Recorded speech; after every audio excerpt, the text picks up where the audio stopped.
Center Right, National Alliance, the National Socialist Movement, the Aryan Nation Motorcycle Club, and the National Socialist Party of America, and also the American Front. In at least one meeting, this widespread, decade-long, multi-million-dollar fraud conducted more criminal activity. An important case brought by the President Trump's administration. We're thankful to the President for his leadership and funding of not just the FBI and DOJ, but his commitment to go out there and wipe out fraud and conspiracy and waste and abuse wherever it occurs, including the Southern Poverty Law Center. Even though this money was made to appear to be coming from legitimate people and legitimate entities, we at the FBI, with our great partners at the Department of Justice and in Alabama, were able to comb through a decade worth of material, a scheme that took a decade to build, so that we were able to follow the money, because money never lies, and they got caught. As the Attorney General said, these charges are varying, they are widespread and wide-ranging, and this investigation is very much ongoing. Today we're here to announce the charges of the Southern Poverty Law Center, and this investigation and the individuals who are responsible will be brought to justice. Thank you, gentlemen. All right, this is the last part. Now let's all speak. Thank you. Any questions? I'd like to know why individuals mentioned in this indictment. Is that something that's going to come down the pipe? Is this just an indictment of the entity? Can you kind of explain, could people face charges here, or is this the indictment and you're done? So, yes, I mean, as we said, the indictment, this investigation is very much ongoing, and today the grand jury returned an indictment against only one entity, the Southern Poverty Law Center, and we'll go from there. But as you'll see from the end itself, it should be obvious from the indictment that investigation is ongoing.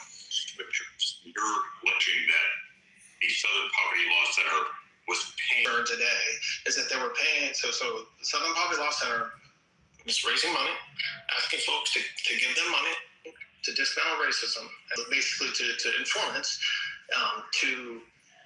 for information, for access, to just pay them for certain to do certain things, and so yes, that's exactly what the indictment charges.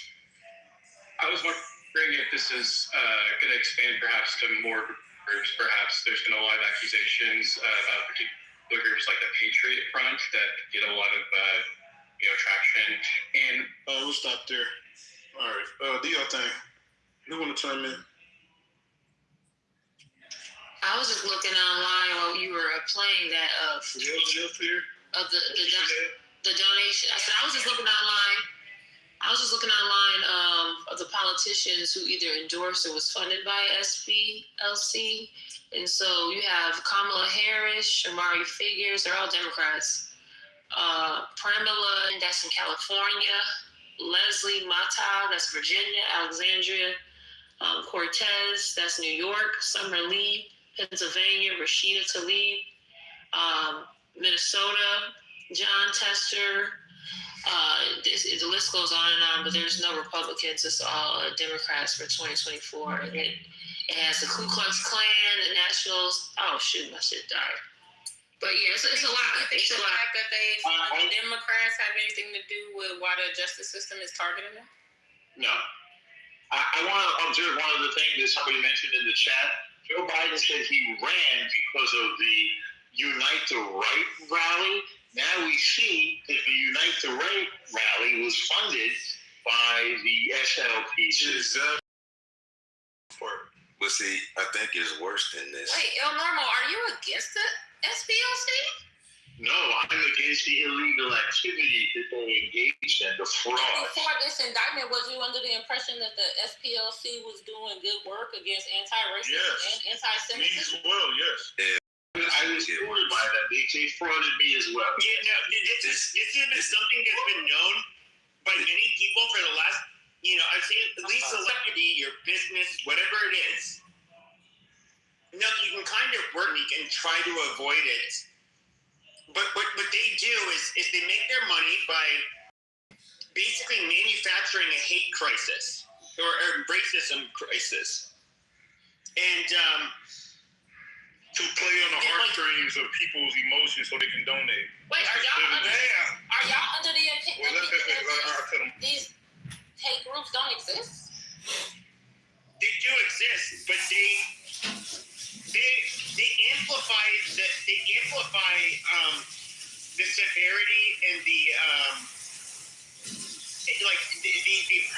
of these groups to an extent that it's so unrealistic. So in a way, the groups are being victimized, right? No, he's being victimized with the donor. Wait, listen. So you got to think about it, right? Like, all right, racism. Like, let's go with John Blow. Like, racism in America and anti-Semitism, right? So this is a sensitive topic for the Black people. So when people appeal to people's emotions and they show like egregious stuff on the news, like a protest that led to somebody dying, right? And then people be like, "Yo, how can we combat this evil in America, right? Who can I donate to? Okay, let's donate to the SPLC because this group is fighting white supremacy. But then you donate to them, and then don't disclose that they're actually funding the extremist group that you're complaining about, right? Because if they would have told their donors this, their donors would have never even donated in the first place. Would it still work if they publicly said we're sending money to send spies here? Would that have worked? Literally, but this is how they get. Listen, this is where the defrauding happens, right? Regardless of if I'm sending you my money and you're telling me it's going to this specific thing, and then it's actually doing something else, right? That is. I understand what you're saying, Lou. I'm asking you a separate question. Yes, it is illegal, and if somebody needs to go to jail, and that's wrong. It's morally wrong. That's what I'm asking you about. Yeah. If I say I want you to donate to me for me to dismantle white supremacy, spend some of the money to. The limitations that you're bound by have to be explicitly expressed in the purpose. So when I tell you that I'm taking the money for X, Y, and Z, I can't play in the gray area and say, "Oh well, shit, I did. I told you what I was gonna do, even though you didn't tell me what you was gonna do." But isn't sending an informant a path towards dismantling the group? No, because the person already exists in that role. If I can go to be an informant for me, and there's no motive for me to pay them, and then on top of that, I give them money to then give money to other people. Yeah, I also want to just give an example because this is because of course people are posting right now, but this is a Kamala Harris falsely accusing coddling the Charlottesville white supremacist rally exactly 1 month after she was endorsed by SPLC. So I'll play a small clip just so you can get an example of it. Let's remember Charlottesville, where there was a mob of people carrying tiki torches, spewing anti-Semitic hate. There it goes. And what did the president at the time say? There were fine people on each side. So that's like the sensationalizing, an issue, right? And so this is where you'll hear people say things like, we can't keep everything on the white boogeyman, but then there's other people at play with it, okay? So the Democratic Party is pretty known for always kind of like bringing up race, the white man, white supremacy, all this different stuff, but yet they are actually working hand in hand with white people. So, you know what I mean? Okay, let me say one thing, El. Even if the SPLC has done great things, everything they did finna go up in smoke. When you read this indictment, they haven't even been to investigate the internal operations of the SPLC. Indictment, this 14-page indictment came from the bank investigation. They got these motherfuckers dead in the water already. If you scroll all the way down to the last 2 pages and read that language, I'm not a lawyer. Basically, the way I interpret that is they are now finna go inside that company and open up them books to see these people giving money to. So even if they were doing good, it's gonna be the worst smear campaign that has ever been garnered on the company, and it started from bank fraud. Hey, let me ask you a question. Why was that one of these places they was targeting? I think it was the one that they broke into, the National Alliance. Have y'all ever heard of this organization? Yes, I ain't never heard of it. Pepe know about it. Pepe, what am I going to use? Yeah, it's a neo-Nazi organization, all sorts of criminal activity. You're my brother. Yeah, I love them. Wait, what? So, I mean, the National Alliance, that's a He just neo-Nazi. flipped the whole room. I mean, the one that's the organization, Pepe. Is that the one? Hey, stop trolling, bro. What is the neo-Nazi? What is the nationalist group? You know, I'm not big fans of them. They drag their feet. They're not true national socialists like myself. And so, you know, in fact, it's. I just don't want to talk about them. They're beneath me. What? Wait, so you can speak at length about the Southern Poverty Pepe, you Law gave them Center, money. but you don't have anything to say Pepe, about the neo-Nazi, money- the wait. National Alliance? Hold Pepe. on, Lou, you Are you a government informant? Yes or no? Oh no, I'm not. You gotta ask him, is he an F? Yeah. y'all don't think it's odd But that depends. Hold on a second. I need to ask a clarifying question. Do you have any plans to harm any institutions, property, the government, or anything related to the United States of America, foreign or abroad? What the fuck? If you don't have to, if that's not your plan, I'm not an informant. So you know, No, but I'm saying this though, right? If you look at page 4A, they actually pay online people too. It says F37 was a member of an online leadership chat group planned the 2000. So the person who planned the Unite the Right, it came from an online group, and this is one of the government informants. They got paid $270,000. It was a government informant or the So he's a secret paid F37. So no, he's very government informant. It's from the I Southern mean, not Poverty a Law government Center. informant. He's a SPA. No, he is paid by the goddamn, paid by a non-governmental organization, the SPLCs.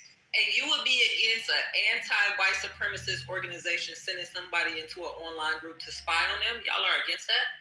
No, they didn't send nobody. These people was already in the leadership, and then they got offered the money.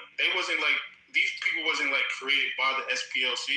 This dude already made the group, and then he took money from the SPLC. Not the group. I'm talking about that they was paying. Yeah, those people were not. Do y'all know if they were? They were paying their own fucking people, and then they were paying egregious actors that were literally Talk about the most racist goddamn people. Like, this is so. That's what happened. That's what you know. No, I'm asking. I'm gathering information. Y'all are asking. You was inferring, right? What you was talking about. Yes, my understanding of it is that they sent people. Are you telling me I'm wrong? Where are you reading it at? They didn't send anybody. They were already there. Wait, hold on. Where are you saying that they? Let me go back to it. That's what I'm saying. Like, why are you doing this? Like, Wait, are you saying I'm speculating too much in IG? Yeah, I thought we were speculating here. You want everybody to be able to talk and give their opinions about whatever. Are you saying I'm speculating? You're not speculating. You're making a statement. And you're speculating. Y'all got it. This isn't even about being pro-black or anti-racism with you, ma'am. It is all about you protecting your fucking ego and your big goddamn mouth. It's so pathetic. Pepe don't got nothing to say about the National Alliance. I look it up. They got a history of murdering Jewish people and black people. He doesn't have any statement about that, but he got a statement about this, and y'all think I'm doing it. I'm not a part of the National Alliance. What the fuck are you talking about? We just trying to figure out what you're trying to say. That's all. Just asking clarifying question. You made a statement. That's crazy. Pepe, are they your brothers or are they not? No, I'm not a national socialist. So you said they're my brothers. Are they your brothers or are they not? Because they're retards. We have to look after them and hope they don't cause too much damage. So they are your brothers? So they're your brothers? My retarded brothers. Yes. Get this on recording so we can send this. Send this to the SPLC. The Knights, they are our retarded brothers. They have Down syndrome. We have to look after them. We have to babysit them. But they are, at the end of the day, they are adults. Hold on. We don't have to We're not trolling here. Wait, this ain't a troll room, bro. I don't play that shit, right? This group is anti-black and anti-Semitic, and we disavow these type of actors. So if you really affiliate with these motherfuckers, fuck you, and I hope you. But I'm anti-retard, so we're not exactly aligned. Like, what the fuck? All right, can you explain the ideology or no? If not, we're gonna keep pushing because we don't want to do the show. What's the charter? Okay, I won't troll. They're national. I'm not a national socialist. They're national socialists. Almost all of the groups that before are national socialists. Another word for Nazi. I'm not. It's not. It's never been part of my ideology. Now, I think like when you get people on the far right, there's always going to be like some interest, but we generally are going to vehemently disagree on many things, and we don't. The infighting on the far right is extremely intense. They do not get along. I didn't get along with the Nazis, like pretty much ever. Let me read this. It says the National Alliance is a neo-Nazi white supremacist organization in the United States, founded in 1974 by William Luther Pierce. It is characterized by the ideology that calls for the radical of Jewish people and other races to create an all-white homeland. Following the death of William Pierce in 2002, Reach Bleby became the leader, under whom the group suffered. So their spirituality is a spiritual ideology developed by Pierce that combines Darwinism ideas that white supremacists believe. It is officially promoted through the Cosmotheist Community Church. What the fuck is that? I never. Oh, I do know. Sure. So Pierce, you can look him up. He's the guy who in real life, he's actually a very intelligent individual, but he was a physicist. He has a PhD. He was a university professor. He's not a dumbass, which a lot of white supremacists. Wait, I didn't ask that question. I asked, what is it? No, sure. So I'm trying to give just a tiny bit of backstory with him. And so he wrote a book called The Turner Diaries. You can look up The Turner. I actually read that book when I was in high school. Yes. Yeah. Yeah, he wrote The Turner Diaries. Yeah, I actually read that when I was in high school. Yeah, so just for the people here that don't know, Turner Diaries is perhaps a guide for what you would call neo-Nazi accelerationism. Basically, it's how do you bring upon the downfall of America in order for there to be to bring civil war, to have it happen quicker, while whites are somewhat of a majority, in order to have a white majority, after the end of the war. Well, that sounds like some the flashing text of the White Nazi Party of America. Before you continue, though, so let me tell you, because I read this book in high school. This shit fucking blew my mind. Because when I was reading it, I didn't know it was a fiction book. It was real. It was actually I thought it was a real book, right, based off something that really happened. But what the book did was it inspired a bunch of hate crimes and acts of terrorism, right? It's over 200. So after people read this book, it's like an indoctrination book. This shit led to 200 murders. Y'all know the Oklahoma City bombing. Hold on, let me say this, bro. The Oklahoma City bombing. The Oklahoma City bombing with Timothy McVeigh. It was a truck bombing by Alfred P. Murray. It was a federal building back in the day. It's a lot of killings that led to this book. I mean, that got inspired by the people that killed these people. Got inspired by these books. And they quoted them. So yeah, this book is diabolical. Not only did it have like domestic influence, it had international. One of the biggest selling books at one point. What's the dude name? It was like David Cope. He's a British neo-Nazi who killed 3 people in a bombing campaign against the black and gay community in London. So this shit is nothing to be fucked with, right? We looked at National Socialists as LARPers. They're just people trying to pretend to be people from a foreign country that don't even share the ancestry of the Germans. From 100 years ago, it's rather pathetic, but you do get the neo-Nazi accelerationists. They're a whole different camp. I talked to several of these individuals, and they are all about maximalizing, kill every fucking black, kill people that are not white.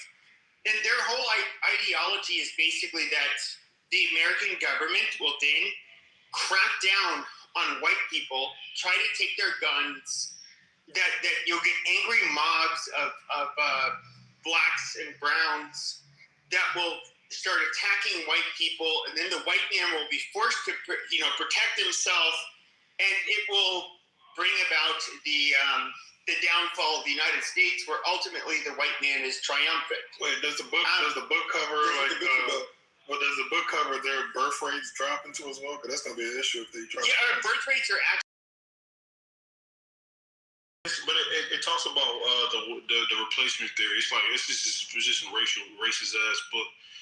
But the person who wrote it, he was actually wasn't he like a biochemist or some shit? Something like that. He's very intelligent. Like no, but he was a physician. He was a physician. That's what. No, he wasn't a physician. I think a physicist. He might have been a physicist. Yeah, I think it was a physicist. Incredibly intelligent individual. Like I wouldn't. I guess. No. Can I say he got his bachelor's degree at Rice University? So no.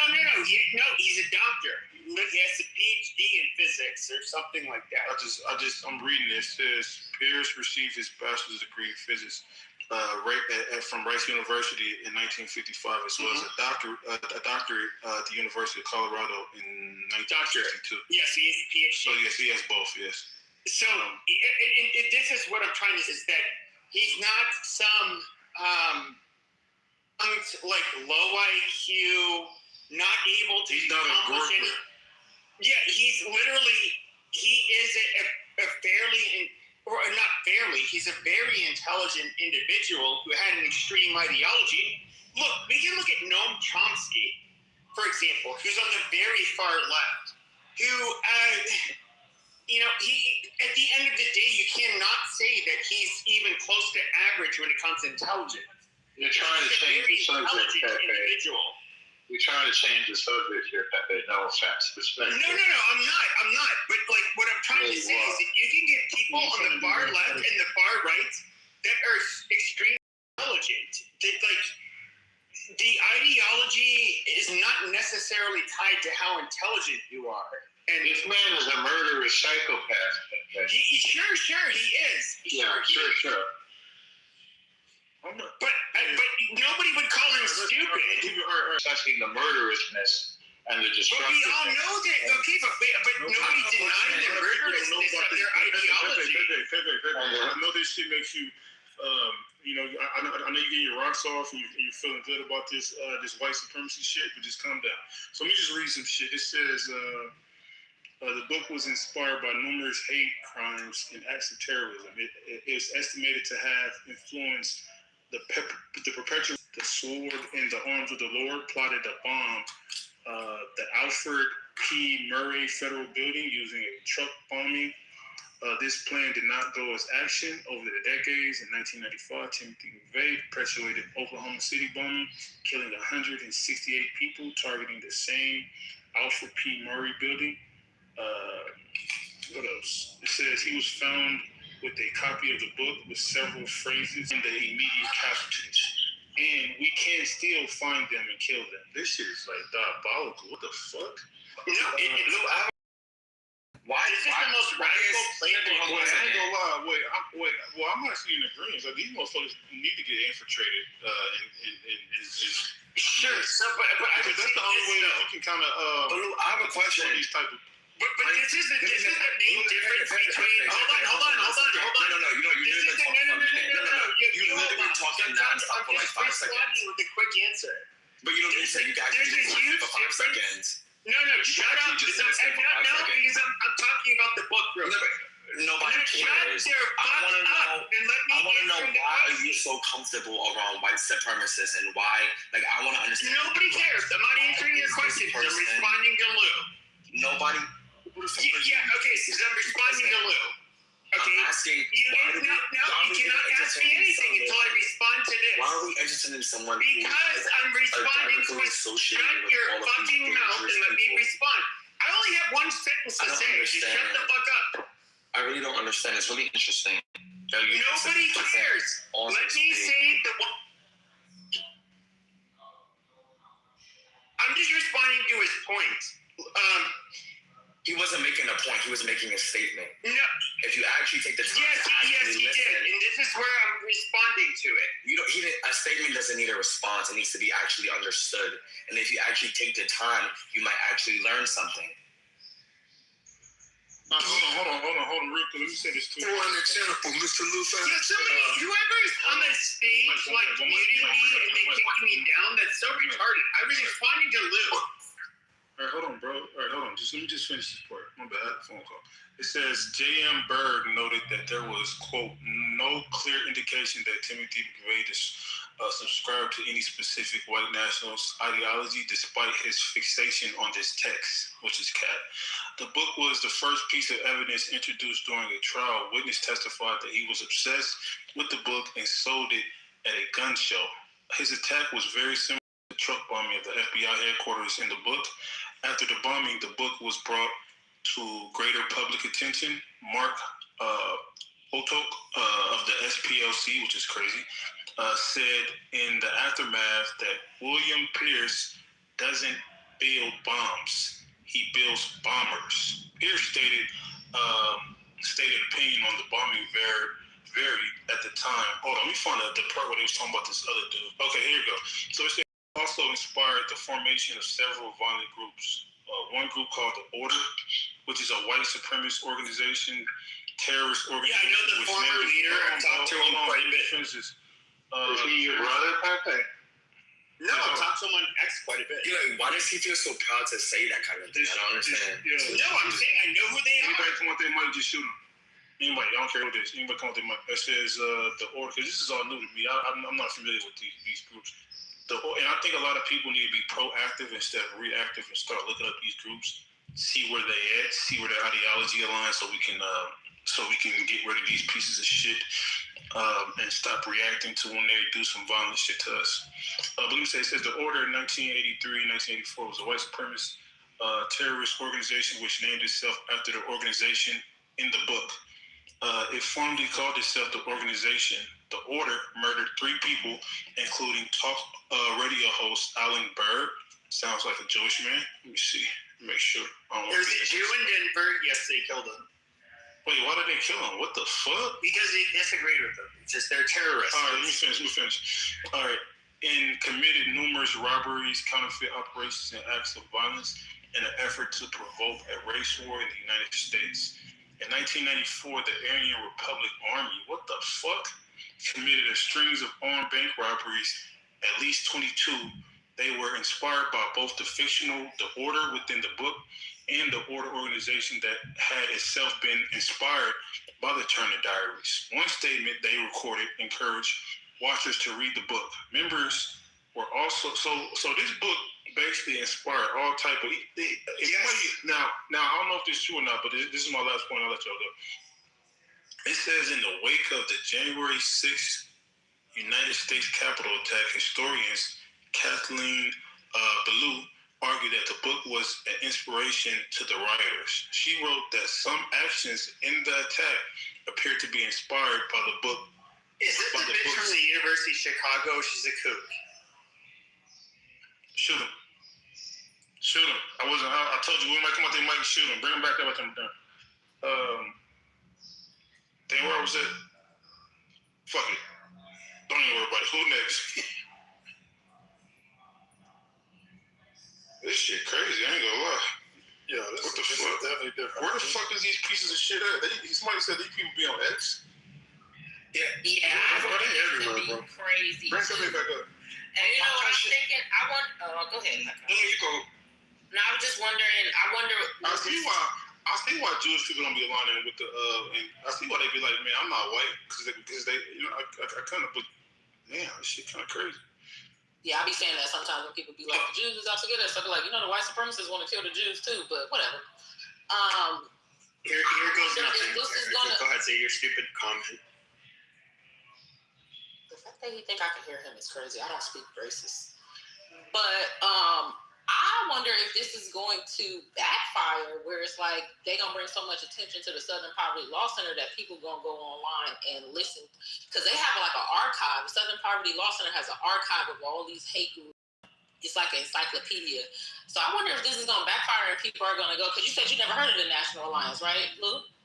No, I heard of the National Alliance. I haven't heard of all of these other groups. It's like Yeah, they Nazi say it's Army. splintered. Law enforcement and these groups absolutely know who they are. That's the funny part. He talks over other people. Lou, I don't know how you ignore that. Just shoot him if he's talking over you. Yeah, he keep doing that shit. One particular one, it kind of died off around 2016. And if you look at the money trail, it seemed like they started spending money. Like the money line that they're counting, it starts in 2016. So I wonder if after they had like their little civil war inside the organization, if something happened where it's like they started struggling to follow them or something. Because I just think it's odd that that's the same year. Many things happen. Unite the Right Go ahead, rally. Lou, I'm listening. In the Unite the Right rally, when you had You stopping it in minutes. okay, shut up! You're so What the rude. fuck? Why the fuck you let fucking run this room like this? Like, come on, now. Is he crazy? He just basically said he kicked it with the knee on. I know personally, so you gotta chill the fuck out, cokehead. The fuck on. Sam, do you think for this? Yeah, I was gonna ask you. Anybody on stage, I can answer this too. So you think that? When I start asking you, are you a fan? You just been crashing, bro. Calm the fuck down. You know what? It give me the reverse. That nigga The same way like these organizations pay people to go online and do something. I almost think it's the reverse. Like he gets paid to go online And understand black people. and he finally records it and sends it in. Like I got this real good. They didn't even finish the conversation. Look at how I changed the whole conversation around to basically that we was digging up the people. Wait, now hold on. I just though, because I do like because we make this room for information because we have people on stage that don't mean we're friends. So I like to hear his side, but bro, we ain't got to do that. Like fuck you and shut the fuck. Like calm down, bro.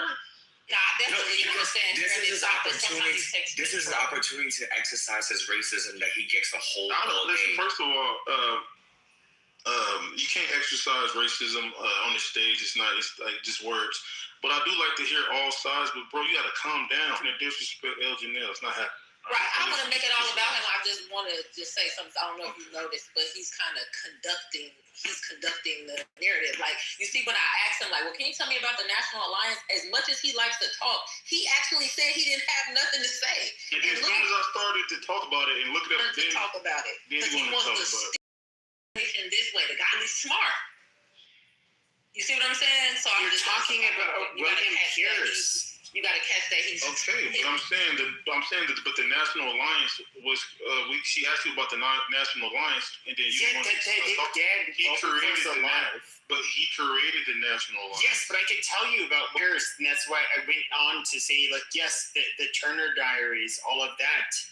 And the only point I was trying to say earlier is this: when it comes to the far right, you can say they're all bad. That's fine. I don't care. You get people that are white nationalists, but they don't hate Jews. You get white nationalists that don't like Jews. You get white nationalists that are a mix of Christian nationalists. You get those that are just Christian nationalists. They're not racial. But then you get those that are national socialists. Who's the Christian nationalist that's like considered a white supremacist? That's not. That's racial. You said the one that's Christian nationalist that's not racial.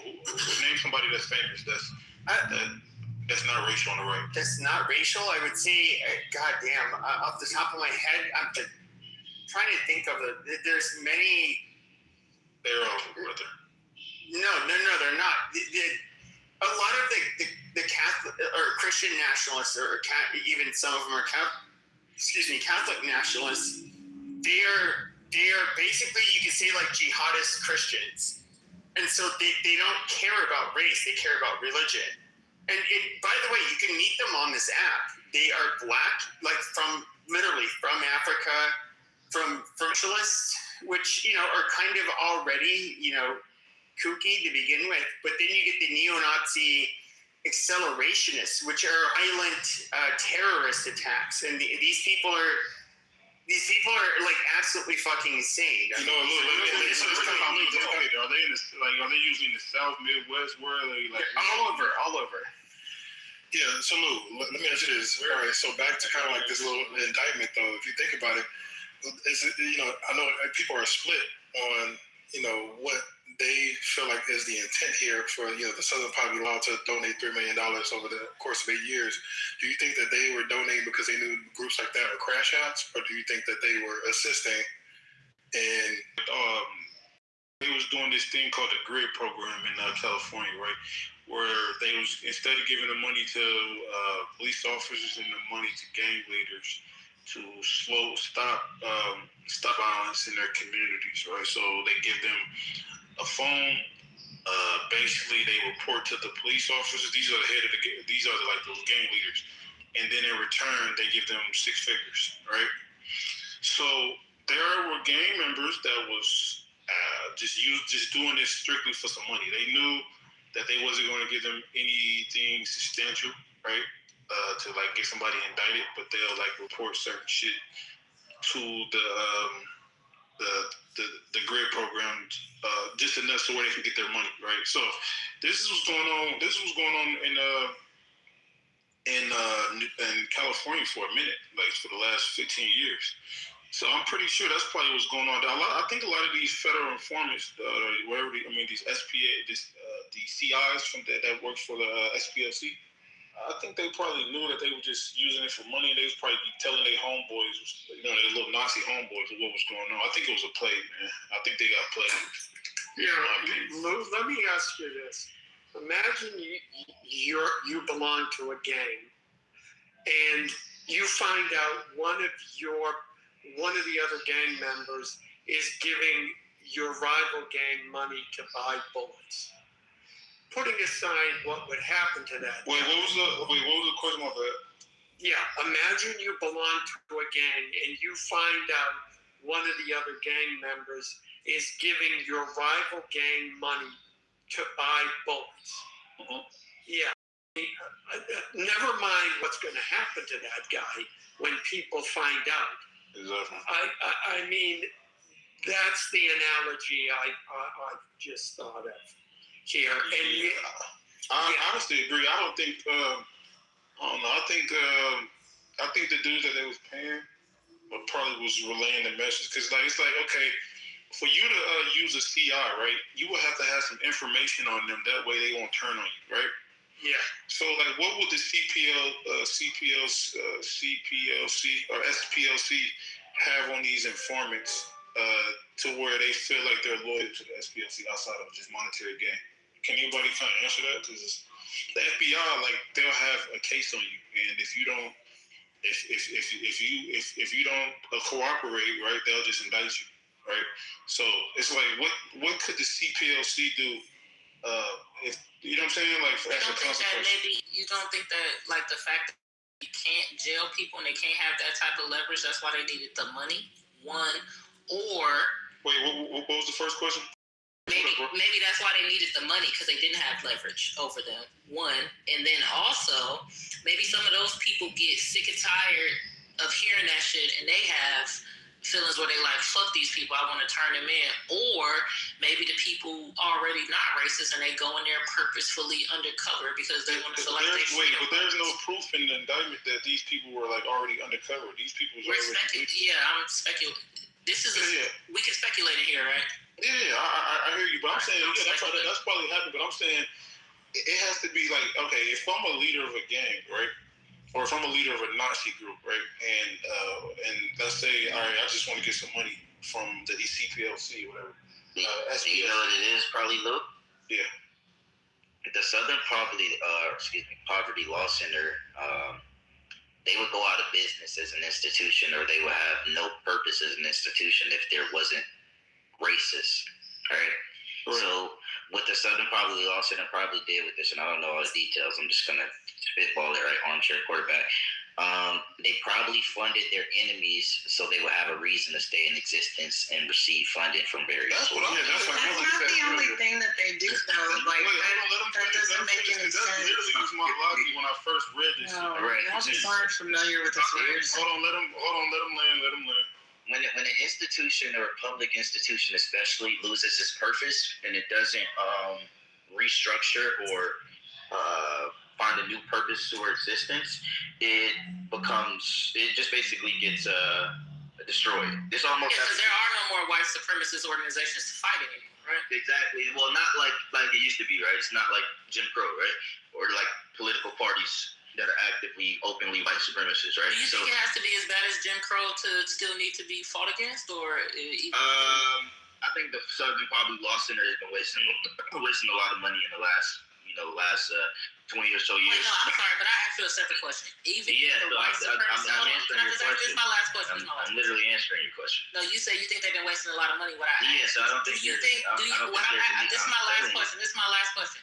Do you think that if a white supremacist neo-Nazi organization is not as overt as they were during Jim Crow, but they're still organizing in different ways to push, what did he call it, accelerationist, do you think that they still need to be fought against, or is it like just leave them people alone because it's not as bad as Jim Crow? That's a stupid question. Yeah, the FBI. What do you think? That's the FBI and different local agencies deal with those accelerationists. So the Southern Poverty Law Center would not be a factor in it. It's like null and void, right?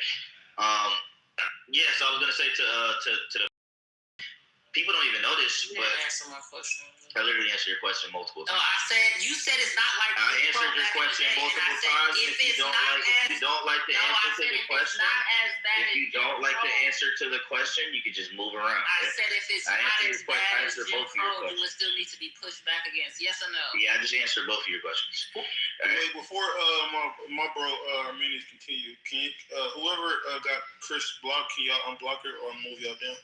Who? It's the profile up top. The profile up top. I'll give you 30 seconds. Thank you. Continue, brother. Yeah, no, I was gonna say. Everybody there. I was gonna say no institution, agency, or business is kind of like safe from this phenomenon. A lot of people don't know this, but on multiple occasions, the United States Marine Corps was actually about to be disbanded, right? Because they were saying, hey, the Army and the Navy, their purposes overlap. So basically, the Marine Corps had to basically justify to Congress and to different politicians, the reason that it should still exist as an institution is, this was some years ago, but it's 200 plus years old. So yeah, I would think this is probably what some idiot at the Southern Poverty Law Center was doing. They were saying, hey, like, we need to have a big bad boogeyman. We need to increase this presence so we'll have a reason to, to continue to exist and get more funded. Yeah, I totally agree. I just wanted to add this to it real quick, though. So I'm looking on Twitter right now, and it's doing like a little recap of 2024. It seems like 2024 was a big year for the Southern Poverty Law Center. It says it added turning point. I think what's going to end up probably coming out of this is they're probably going to tie it to Charlie Kirk. But let me finish. The Southern Poverty Law Center added Turning Point USA to its annual Year in Hate and Extremism report, an associated hate map in May 2025 as part of its documentation of group active in 2024. The SPLC published a dedicated case study titled Turning Point USA, a case study of the hard right in 2024 on May 22nd, 2025. It described, True USA as a hard right organization promoting white Christian supremacy through fear-based politics targeting immigrants, the LGBTQ community, and civil rights activists. It also labeled the group an anti-government extremist group in the broader report tracking 1,371 hate and anti-government extremist groups. So it kind of gives like a whole map of this. So let me just read this part too. It says they were. So I was putting this. So this is the DOJ. So the indictment repeatedly described that these individuals as affiliated with or members, leaders, organizers inside the groups. So these people were already members or leaders of these extremist groups already. They wasn't like outside recruited and then inserted by the CPLC. It says one key example: a high-paid informant from 2014 to 2023 got paid over $1 million, was already affiliated with the neo-Nazi National Alliance.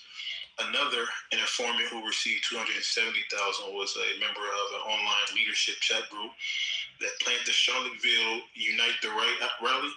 He attended the rally at the direction of the SPLC and helped coordinate other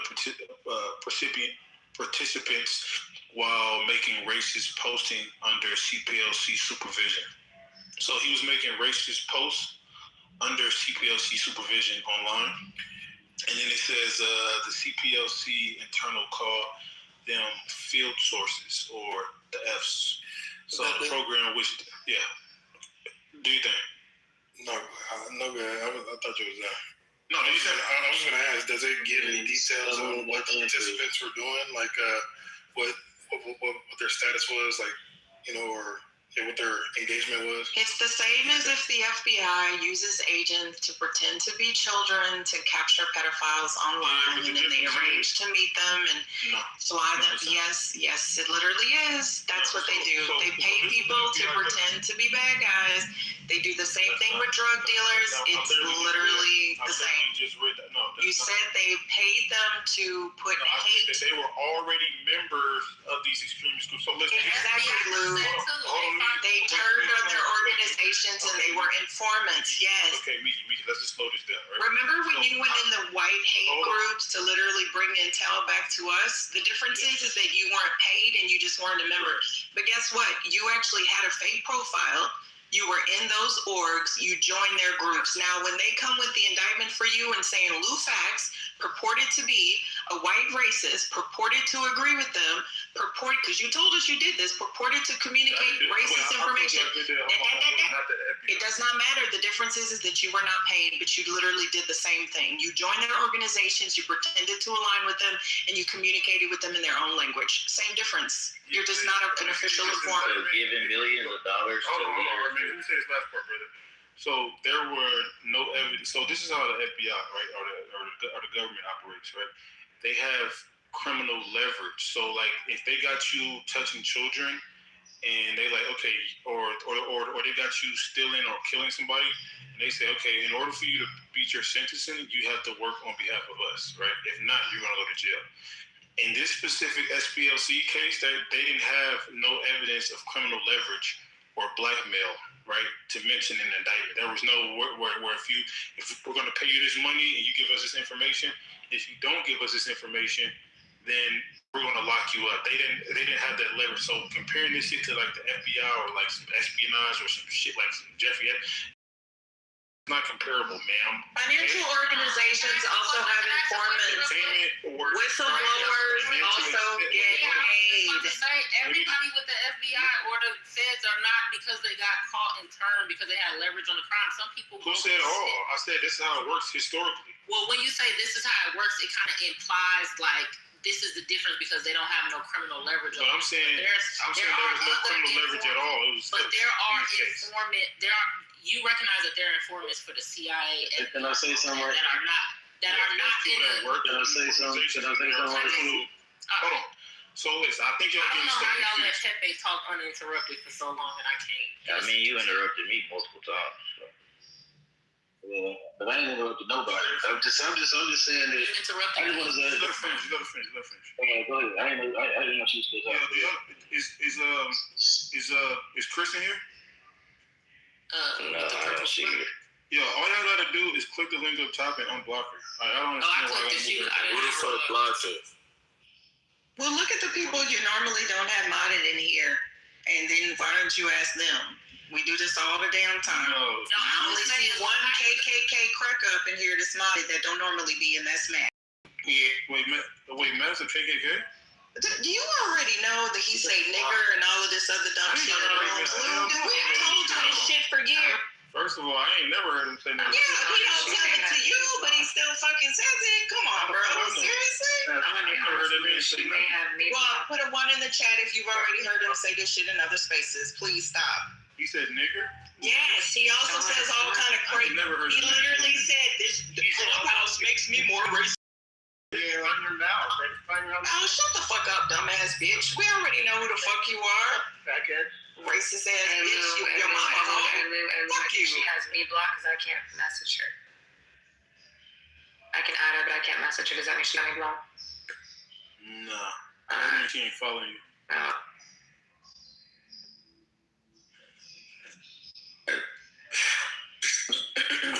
Police lie in investigation. You can't even be a real ass racist because your broke ass up in here with black people. No friends having fuck. You actually.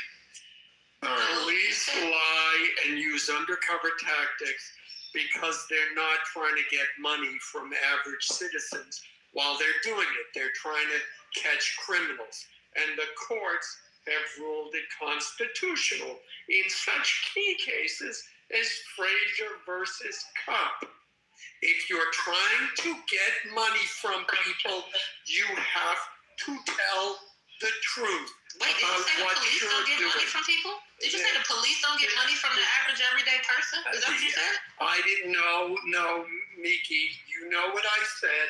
Don't misrepresent it. I didn't say shit. That was another black woman, another racist. Look, Lou might use y'all for content, but y'all already know it's fuck y'all. I don't think that's fair to say because a lot of times in some of the cities where there's like issues with school funding and things like that, when you look into their budget, a lot of their budget is bloated for the police budget.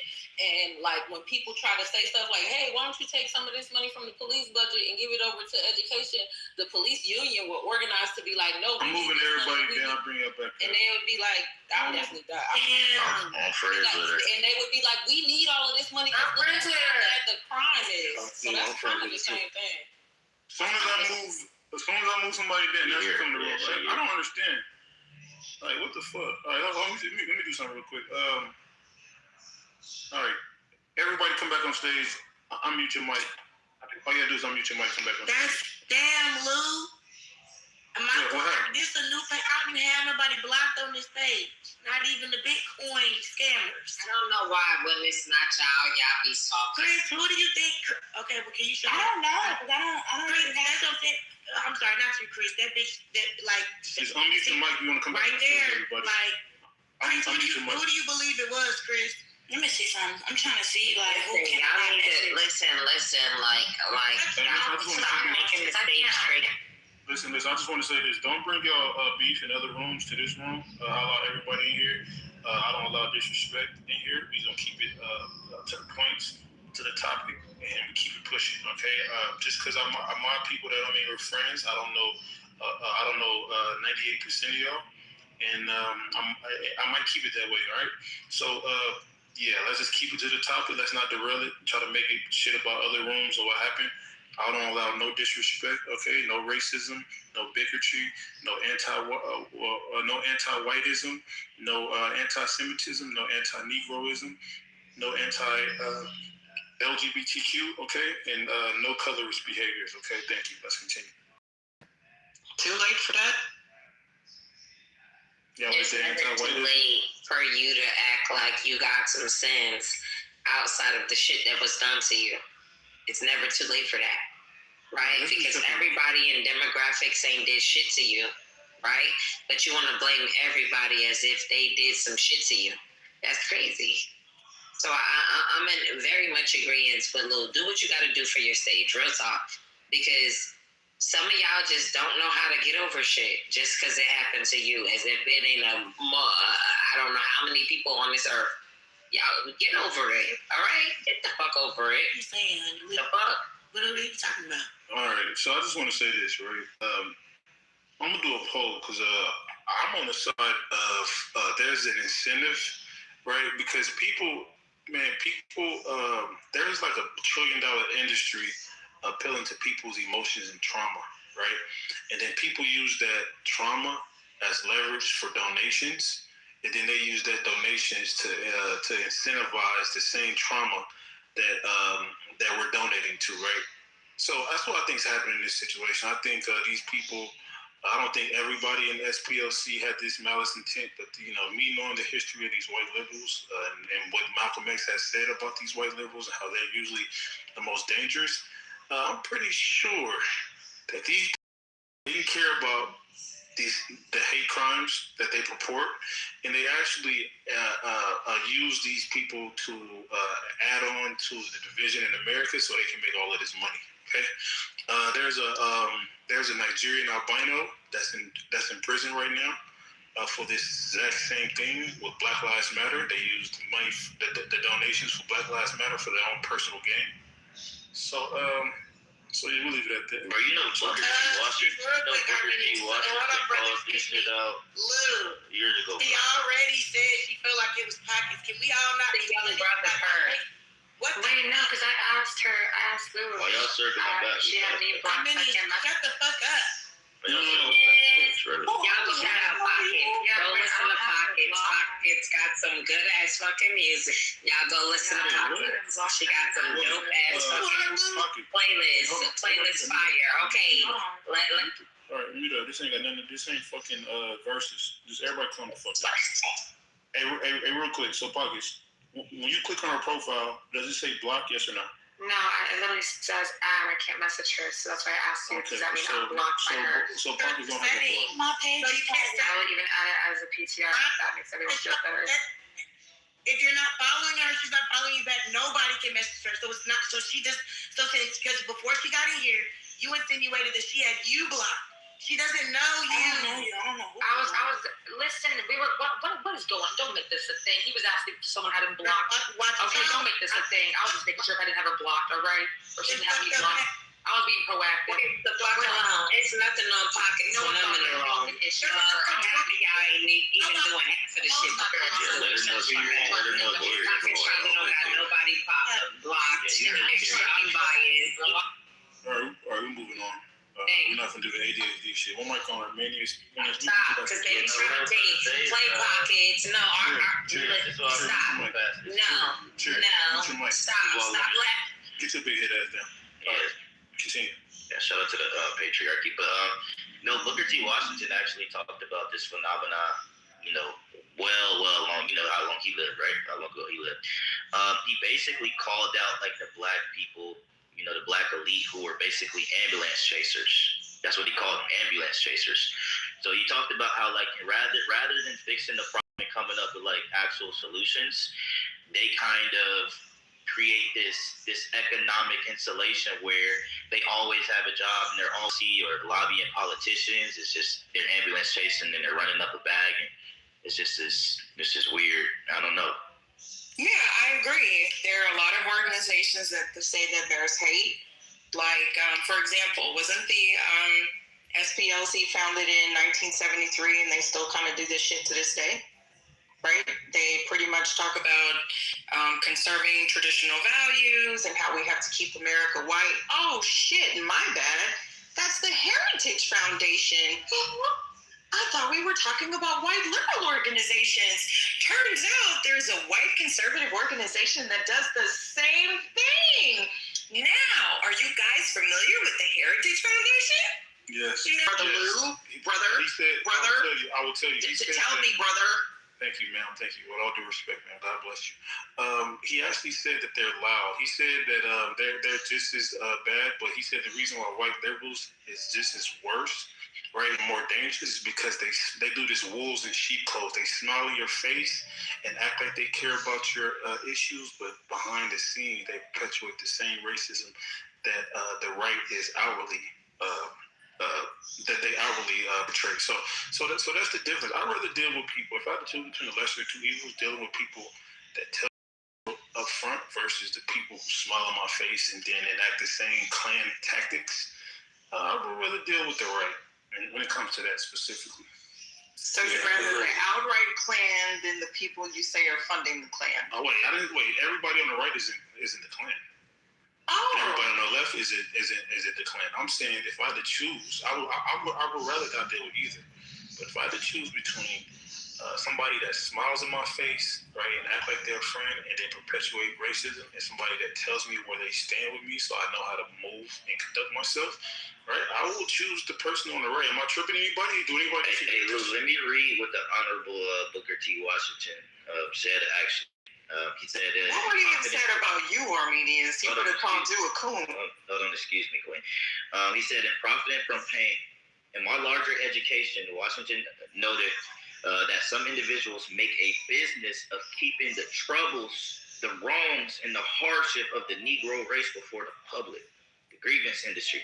He argued that the people had a settled habit of advertising their wrongs, partly because they want sympathy and partly because it pays. So I mean, if our ancestors, in all of their wisdom and all of their, exposure to the harshness of, what they call the Negro problem, if they were calling out some of these dynamics at that time, in the late 1800s, early 1900s, and you still, like 200 plus years later, 100 plus years later, whatever, you still have the same dynamics going on, I think it's just kind of crazy. Like, it's to me, it's insane. Hey, what would Booker T. Washington say about your affinity for Hitler, young black man? On page 10. Can I ask you a question, Miji? Yes, you may ask me a question. I don't have the ability to articulate herself. It's all right. You may ask me a question. What's going on with Sheikah? Nikki, let me ask you. Speaking of paid informants by conservative organizations, weren't you bragging about getting $12.52 an hour from MAGA for the election? Nikki, with white people in any way, shape, or form, or is this just an act online that you do? I literally have European blood, sir. Unlike you, who just fucks biracials, my shit came naturally through lineage. So what kind of dumbass question was that, Negro? So it seems like you hate white people, though. It seems like you you hate them. Why would it seem like I hate white people? And I've been conservative longer than you could pronounce MAGA. What does that even mean? I'm not speaking about conservative or liberals. I'm talking about your rhetoric. The words that come out of your mouth. What words come out of my mouth in terms of rhetoric, sir? Like you called him a coon. I did call Arminius a coon because he's very anti-black. Actually, Arminius doesn't like white people. He did a whole trope that he said he impregnated a random white woman for laughs on this app. I was talking about you. You don't know me, sir. I think we should get back to the I think for random ass white people, to be perfectly honest, Curtis, you espouse them higher than yourself. That probably has to do with the fact that you're a little chocolate and somebody told you wasn't shit. I don't have such illusions. I didn't grow up impoverished in the hood and looking at white people as, oh my God, white people have money. They're so awesome. I want to fuck random white and biracial bitches because I'm a black man and that makes me feel like a real live boy. I don't have such aspersions, sir, to my character and my lineage. Get your little food stamp 2 generation ass the fuck on and don't be asking me no dumb ass questions. Wait, before you respond, everybody. No, I'm not gonna respond at all. I'm not responding. I'm done. I'm done. You've been done before you got on this app, nigga. No money. Nikki, wait. You're the Arminius. Go back over there. Put the target on him, right? Because you had really good, strong. See, what happens is it's gonna create a diversion. You're going to make them band together. You know what I'm saying? You don't even see it. I'm here. I'm on your side. You got to chill. Cut Arminius out. He's the one that told black men to stop marrying black women because we're tainting the culture. Cut that nigga out. Oh, Lou, oh my child. Yes, he did. Lou, you was in the room. Yeah, what would be the reason for you to tell her to cut him out? Exactly, that's what I'm saying. If we all could just keep our guns pointed at Arminius, I don't want unnecessary niggas to get blown away. That's all I'm saying. And Dollar, we like Dollar. We may not agree with everything he say, but I think the passion should go back to Arminius because his motherfucking ass out. Okay, thank you. All right, so on page 10, Lou, do you see all of the bank accounts? 7 out of the 8 bank accounts was all started on January 31st, 2008. Yep. You said page 10. Yep, I'm seeing it. Yep, it says. Wait, it says 22. Oh yeah. It says 2016, 2020. Hold on, so what is that telling y'all? I mean, my bad. Wait, hold on. Wait, 2016 is when they paid them? Nah, the bank accounts that they were using to pay these people that they got caught with, these bank accounts been open since 2008, and 7 out of the 8 accounts were all started on the same day. What does that mean? That doesn't mean anything. Intention. That means it's clearly intentional. That means they opened up bank accounts on the same I'll day. give my nigga Right. position on this. Hey, Lou, so I was going to ask you, is the title, all right, so I heard something about it in passing, but I didn't really look into the details of it, so I can't front like I know what's going on. But So is that true?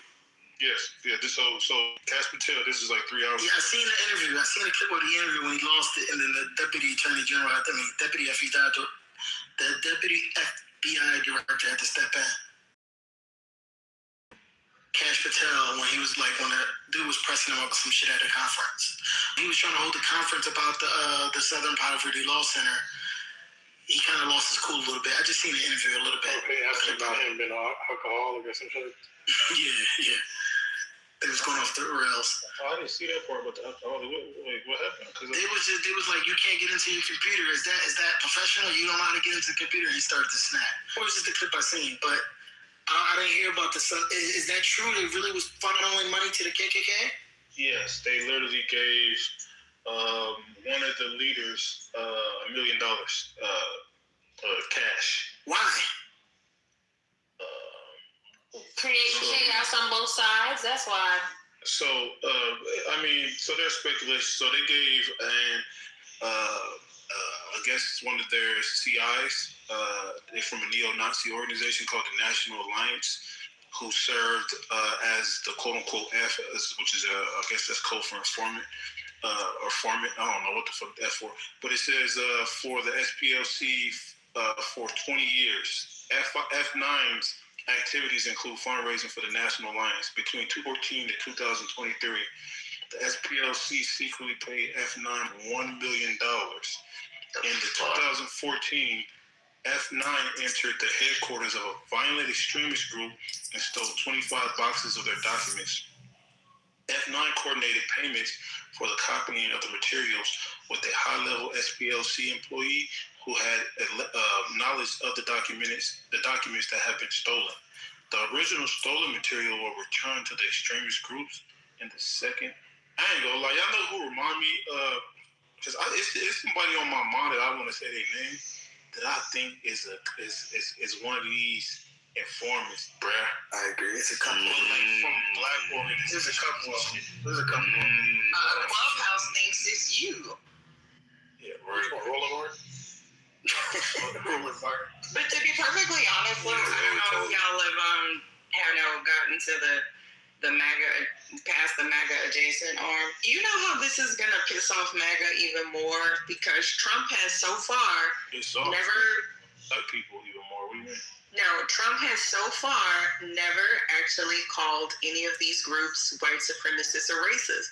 The fact that his administration and Cash Patel is openly now calling them, right, racist organizations, this is not going to go well for him. Remember, he's the one when Charlottesville happened that he refused to condemn the other side. He infamously said there are good people on both sides of the aisle. So this is not going to go well for him with MAGA. Like, it's not. I'm just pointing that out. But the Southern Poverty Law Center is anti-MAGA. They go against them all the time. Yeah, exactly. But listen to the words that are coming out of my mouth. Since he was Cash Patel was appointed by Trump. That goes against Trump narrative because he never agrees that any of these groups that he named that is correct. White supremacy. Yeah, but Trump narrative isn't white supremacy. Trump has been asked plenty of times to condemn these organizations. And listen, I hear what you're saying. You basically said they're going to be upset because these organizations. Yes, now they are openly calling them racist. Yes, but they are racist. He did. We know that. Trump never acknowledged. Oh my God! Why would he acknowledge? It makes sense. They wanted Trump to acknowledge other people as being racist. They never asked him to acknowledge the Southern Poverty Law Center to be racist. He acknowledged a bunch of people to be racist. One of those organizations since 2016 to condemn some of these organizations. Wait, do y'all just follow politics or y'all just get hard on because of tick? God damn. If you actually listen to the interview you're referring to, you would hear him condemn them, right? Yes, several interviews since 2016. No, A lot of these organizations he has not openly condemned. No, he has not. In the same interview. She wanted to go through and condemn everybody. So we'll condemn narco-terrorists, but we can't condemn them. Who gives a fuck if he condemn or not? Just do something to him. The FBI. All right, Curtis, you feel some type of way? We got it. Let me say this part. Hey, Curtis, you know what's crazy, right? So in the indictment, right, it talks about how they paid an online splinter group, right, that was responsible for creating the Charlottesville Unite the Right rally in 2007, right? Trump, right, on August 14, 2017, he literally condemned this group, which is the craziest part. He said, this is the quote. He said, racism is evil, and those who cause violence in the name of our criminals and thugs, including the KKK, neo-Nazis, white supremacists, and other hate groups that are a danger to everything we hold dear as Americans. This is literally, and then this is after the Charlottesville rally, which led to somebody dying. And they found out that the SPLC were the people that funding this rally. Exactly. Yeah. So this. But the reason why SPLC got to do it because they got to justify their existence. So the more chaos, You literally just came in here 2 seconds ago and said you didn't know what was happening. You see how this nigga getting paid? They didn't send him the damn talking points, y'all. Not 30 seconds ago, he came in here and said he didn't know what the fuck was going on. Now we know his ass don't read that goddamn fast because he talks slow as shit. Thank you. I was in Charlottesville.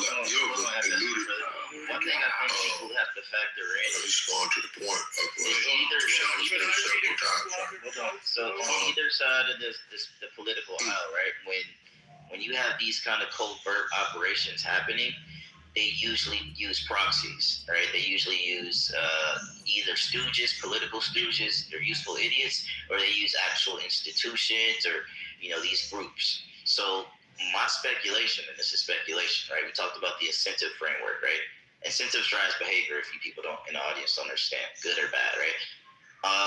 My speculation is some political coalitions, some factions siphoned them that money, dark political money, and they used it to create artificial conflict and fuel artificial conflict. So they would spin these narratives and have, more quote unquote power against their political opposition. Exactly. Wait, I just want to say this. I'd like to weigh in on a couple of facts here. Real quick. Hold on. I'm going to pass to Ambassador, Dollar, and then Alan. Let me just say this real quick. Miki just said verbatim, right? And I'm on the side of right? Me personally, I'm independent, right? You just said Trump never condemned these groups, and I just gave you a quote.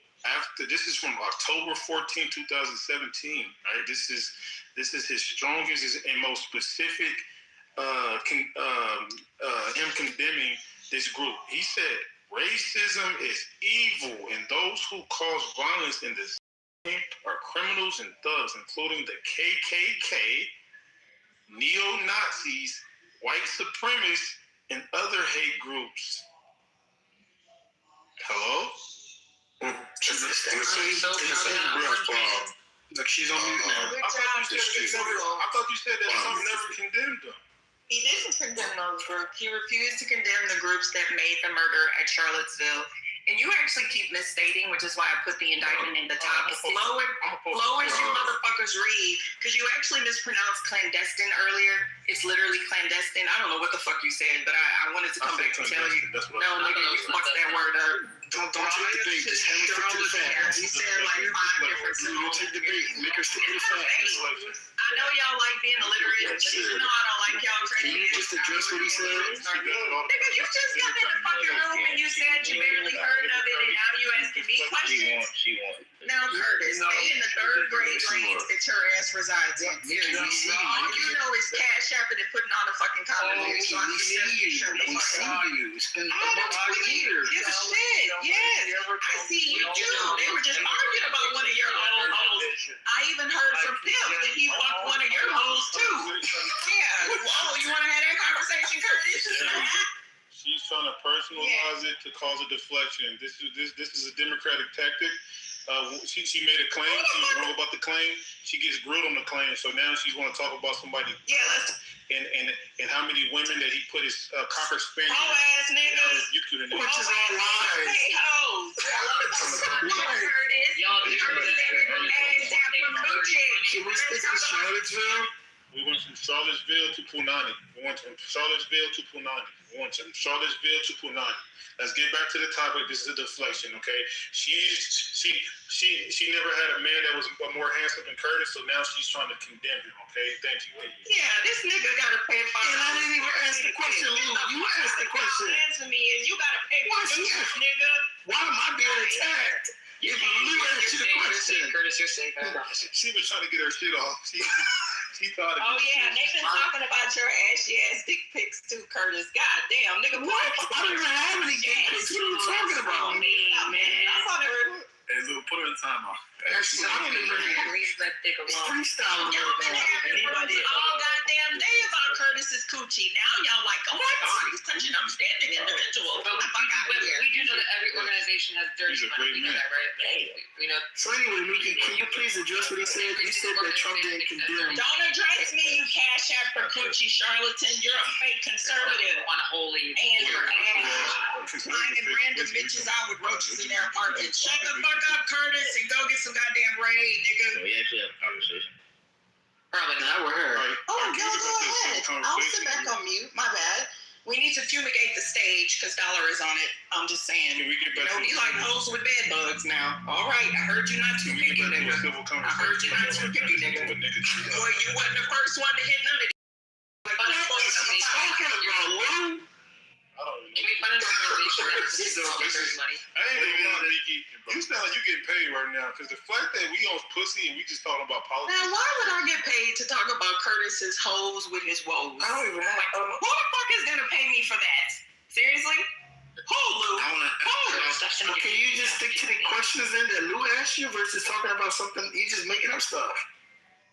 Like Lou asked you a legit question. I just wanted to hear the answer. Did Trump condemn the Charlottesville, and did he publicly condemn neo-Nazis and Ku Klux Klan? Yes or no, ma'am? Yeah, he did, and I can read the quote if you want. Oh, goddamn. We don't have 5 hours for your slow ass to read shit. Shut up. Oh, shut up, bitch. Alan, Lou already read it, bro. Please don't. Double roll, yeah, Mike. Yes, I'm a fairly harsh critic, not the harshest, but considered to be one of the harsh critics of Trump. Now, I was in Charlottesville, by the way, and we fought some of these oppositions in the garage. We kicked some ass down there. It wasn't shown on the national news. I was involved in the Charlottesville, and we had a man named Corey Long. He was known as a flamethrower. And Ambassador, you was out there looking drunk. Listen, now, I told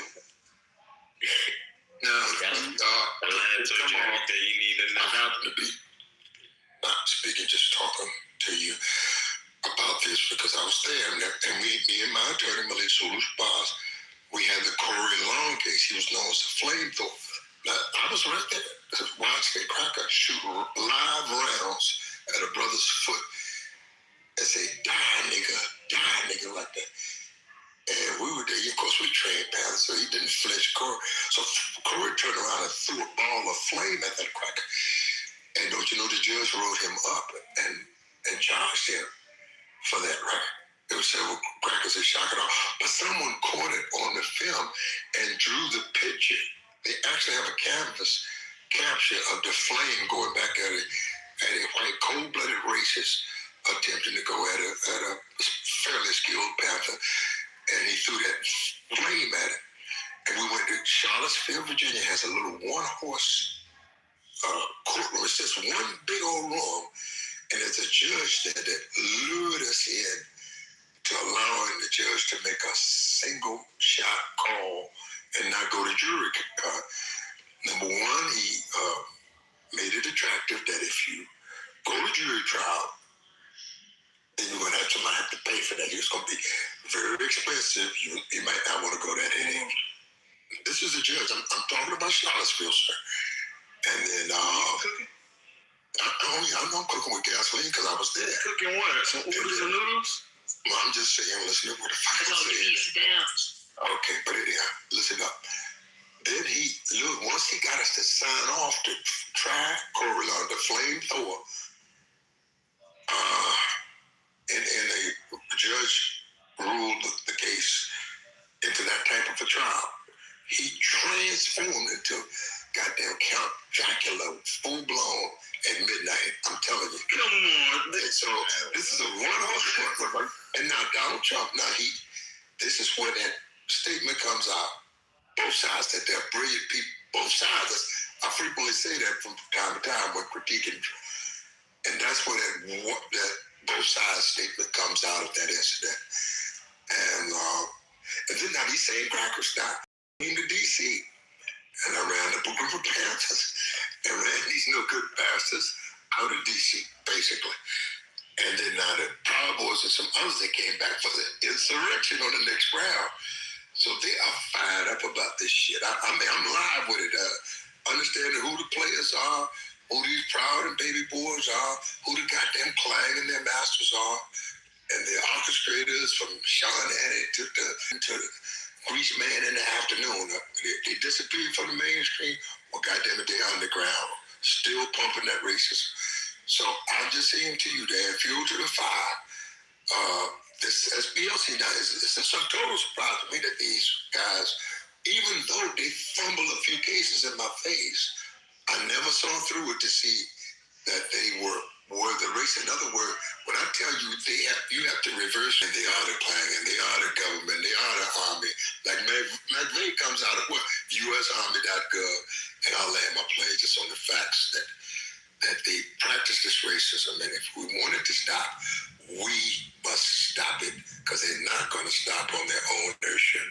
I say, can you repeat that from my phone? Oh, hell no, dude. Hell no. Can you repeat that? Basically, he said the nigga transformed into a vampire at midnight, and racism is real. That's what he said. You just said to my phone. Thanks for translation, sir. Absolutely not. Hey, look, can I ask you a question? Do you think it's a generational, like, some of our grandparents and parents need to probably go home and just chill and let us handle it from here? Nah, for sure. I don't think that's baseball removed me from the stage, Lou. Who the fuck is that? Baseball removed me from the stage. How you know you removed you? Because I can see it in the goddamn little thingamajiggy. Who the fuck is this dude? I don't know. Man, the older generation, they might need to hang it up, man. They in the way. They in the way. In baseball, don't remove nobody out the room, brother. All right, Dollar, what you saying, bro? No, I just made a little observation based on, a couple of the speakers. But I think some of the generations, the reason why racism is still alive, I don't know if some of them really was discriminated. Maybe they was. I think someone was really discriminated against, and they grew up in an era where they kind of really, it was present. And I think that they kind of was dominated by it to the point that they're traumatized and they're stuck in that mode. I think the world has changed, and it's time for them to really kind of like just to sit. I think you're a goddamn liar, but go ahead. I've listened to you on both sides. No, I think back then. Wait, go first. Yeah, I just think that sometimes it's like you got to know when your time is up. You know what I mean? Because my thing is that if you had 50 years, Trump, motherfucker. I agree. Him too.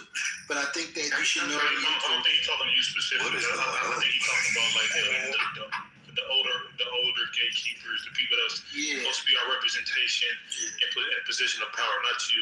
You're doing a lot of great things. We speak like a 30-year-old. Continue. Oh, well, I think that it's time for someone to hang it up. They got to know when to fold them. You know what I mean? I think someone need to fold them and just kind of like. Can you give some examples, like who did this apply to? Like, who do you feel like is like outdated? Because I do think we're stuck in the '60s because the progressivism in the '60s, '70s, and '80s, which makes sense. I see why they voted the way they voted, but like progressivism in like 2026. So a lot of them grew up. Strong Thurman at 100. A lot of them grew up. A lot of them grew up or came to age when the United States government was actively trying to run a psyop on them, right? And some of them got caught up in it, and they're psychologically brainwashed to believe some of the things that the government wanted them to believe, and they're rooted in that. And we got to be aware of that. You know what I mean? And I think that it's I think Ambassador, maybe Miki came across a couple of these programs and they've been indoctrinated to the point that they're not able to progress past a certain point. You know what I mean? Just keep the subject at the top. What are you talking about, Dollar? Didn't you literally grow up in the hood? You haven't progressed past a certain point. But it has nothing to do with geographical location. Yes, it does. It has everything to do with indoctrination of your elders. It has everything to do with the time period you were born in. Oh my God! You were born in the time period when the government was actively on your license. You got me fucked up. And it's wrong. I know it's wrong. Discuss the subject. No. I'm saying that our government. My dad is was literally in a house, land we've had for I'm not talking about ownership. Well, then how come you don't have the same shit that I do? Wasn't the government on your black ancestors' ass? No. We have two different mindsets. Oh, okay. Well, we have assets, and you got a fucking mindset. Hey, we're not talking about finances. But of course, it's not finances. But that's assets. You're progressive. Some of y'all work more off. I fuck white girls. There's no oppression. Some racist ass white girl let you hit does not mean there's not oppression. Stay out of straight. Are you sexually repressed or something? Why always was the sex? I'm mad because I had to hear about your sex life all in the fucking hallways. You shouldn't be mad. I'm sexually repressed. I know every hoe you done fucked on this out because y'all talk about it. Can we go back to the conversation? So in that case, if you mad about a hallway, why are you bringing it into this room? Then we don't want to hear about it. Remind you who the fuck you are. White women are down $5 and you think it changes who you are, and you want to talk. You dare to even address me? I don't care if your family sold the fuck out to white people and still ended up with shit. Like, please, Curtis, are you serious right now? Like, nigga, please, stick to the lakes and the rivers that your hood ass is used to. Like, seriously. You're right. Stay in your fucking black ass lane. I am. You're right. Oh, I already know I'm right. You folded your ass up like an accordion, buddy. Yeah, y'all two should join. Y'all two should close together. You know what? I argue with shit. Can we have a conversation without personally attacking people? Like, it's kind of, come on, it's like fold up the conversation. Let's have Well, he's asking us. He was literally a fucking Black Panther, and this little dumbass nigga gonna dare talk about Shake was indoctrinated. Nigga, Shake them fucking that you couldn't even fucking deal with and get out of. Have some fucking respect, Curtis. You're disrespectful as hell. You know that? You telling me about disrespect? In the same vein as Shake. I didn't even do 5% of the shit that Shake has done. I don't even have to agree with him. You a disrespectful little nigga. You know that? Don't pay no attention to this dude. I'm always gonna have respect for you for what you did for this community. Fuck this little disrespect. Let's take L Sharpton, right? Let me say this. Let's take. Sorry, y'all. So let's take L Sharpton. Okay. Hopefully within. Hold on one second. Hold on, Alan. For example, let's take L Sharpton. Let's take some of the people who are the representatives of Black Americans in the Congressional Black Caucus. Some of them need to give a seat for younger people. Okay, I think that's what Curtis is saying. Thank you. We have some politicians who are older and they need to pass the torch to a younger, more fiery population that is trying to deal with what's happening at this time, because every 20 years we have a different set of issues. Each generation has a different set of problems. For example, my children are having a different experience from when I was a child. They are dealing with a different level of diversity. They are dealing with a genderless society. Other things that are going on that are socially programming them to like walk outside the school, be anti-American, and have a protest against ICE. Al Sharpton's generation does not need to be in charge of that shit, okay? Somebody young and vibrant around my age needs to deal with the issues that are affecting my children. I think that's what Curtis was trying to say. Yes, that's exactly what I was saying, because you want to know why? They're more prone to listen. Like, I think the older generation, they just have a listening problem. You know what I mean? Like, they really are unable to hear us because they don't want to hear us. But you don't have shit. We can't even come to terms on what racism is, what a woman is, what love. The fact that our generation argues all fucking day. But you know who brought those things? It's not gonna be the same in Congress. But you know who brought those ideas? About what racism is, that's literally. You know who brought those ideas to the full? The boomer generation. Money, it's gonna be a mix of people in that. It's like we're not interested. I don't want to fight whatever what a woman is, right? I don't care about that. I don't care about that. If you want to walk around and be a bear, a teddy bear, a giraffe, you can do that. That's not my issue. You know what I mean? Like, as a Black American, I don't think I should be fighting over if you call yourself a woman or not. That's your business. You know what I mean? Like, I think we need to move past that, settle that argument, be who the fuck you want to be. But let's talk about resources and things that can benefit our communities. You know what I mean? Whether you get to use the men's bathroom or the women's bathroom, that doesn't benefit my community. Granted, there should be some social norms that we should all agree on, but outside of that, I don't want to spend 2 years arguing about what the fuck a woman is. I don't care. Oh yeah, you got this. Arizona Ellen. Thanks, Lou. Yeah, I just wanted to say, let's see, August 15, 2017. I'm not talking about neo-Nazis and white nationalists because they should be condemned totally. August 11, 2018, the riots in Charlottesville a year ago resulted in senseless death and division. I condemn types of racism and acts of violence. I could go on. You know, there was a book by the progressive Upton Sinclair, and the quote is, "You can never get a man to understand you when his income depends on not understanding you." And I think my version of that is you can never get a man to understand you when his self-esteem depends on not understanding you. I think, to Curtis's point, some people, their entire identity, their entire sense of who they are, their entire sense of, I am a good person because I do X, Y, and Z against racism. If the racism was eliminated, they would know who they were.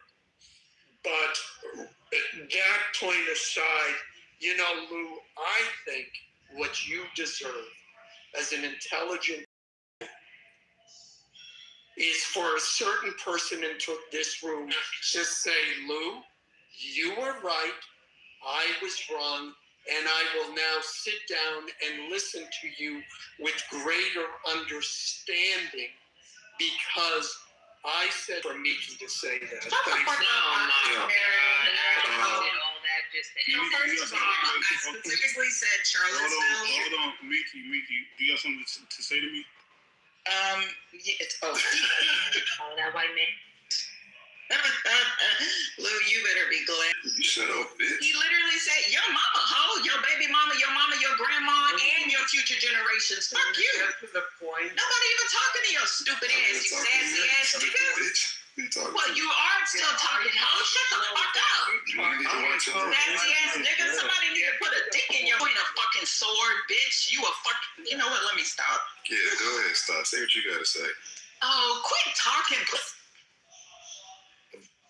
One mic on you, bitch. One mic on you. Since you gotta talk. One mic on you, bitch. Go ahead. Hell, this is somebody's grandmother.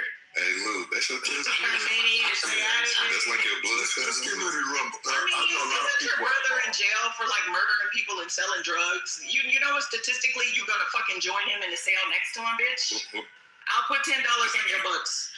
Anyway. Check the math. Yeah. Look here. Minus $1.75 for the fees. That's checking the I fucking became math. a fairly good interpreter of propaganda, and some say I'm I don't have grandchildren. Don't believe what they say. These motherfuckers are addressing me. Shit, grandma, did you read a lot of propaganda shit? They're literally fucking addressing me. Yeah. Y'all will address a black woman rather than address white supremacy because y'all pussy ass Negroes. You got more angst for me than you do white women. Did you encounter a lot of propaganda? The fuck out of here. Just listen for them. I know these. We can just talk over. We just gotta push through it, man. I'm I ain't do it. Just ignore they though. Yeah, it's gonna be impossible. We hear you. You gotta speak. We hear you. Don't talk at the same time. Pussy ass. Can I one mic your ass for a minute? She's never gonna stop talking, bro. She will. Okay, listen You literally now, let me I finish. lived this thing out. Y'all just like to And I interrupt. just told Like, you, seriously. fight through it. The things that happen. Yeah, I'm not like y'all. I don't have to shut up when other people are talking. Y'all are talking about communities and retreats. Y'all are using the same shit. The things that happen in Charlottesville. This is why progress is slow. Led to some things happening in D.C. and then returning with this goddamn insurrection shit. And I'm telling y'all straight up, the young lady that alluded earlier, I can't think of her name, but she was absolutely right. He didn't. He was on record. You better go back and check that propaganda. That's what I'm saying. He did not. And he balances out to say that both sides were right. Is what he said. Both one had the right and one was right.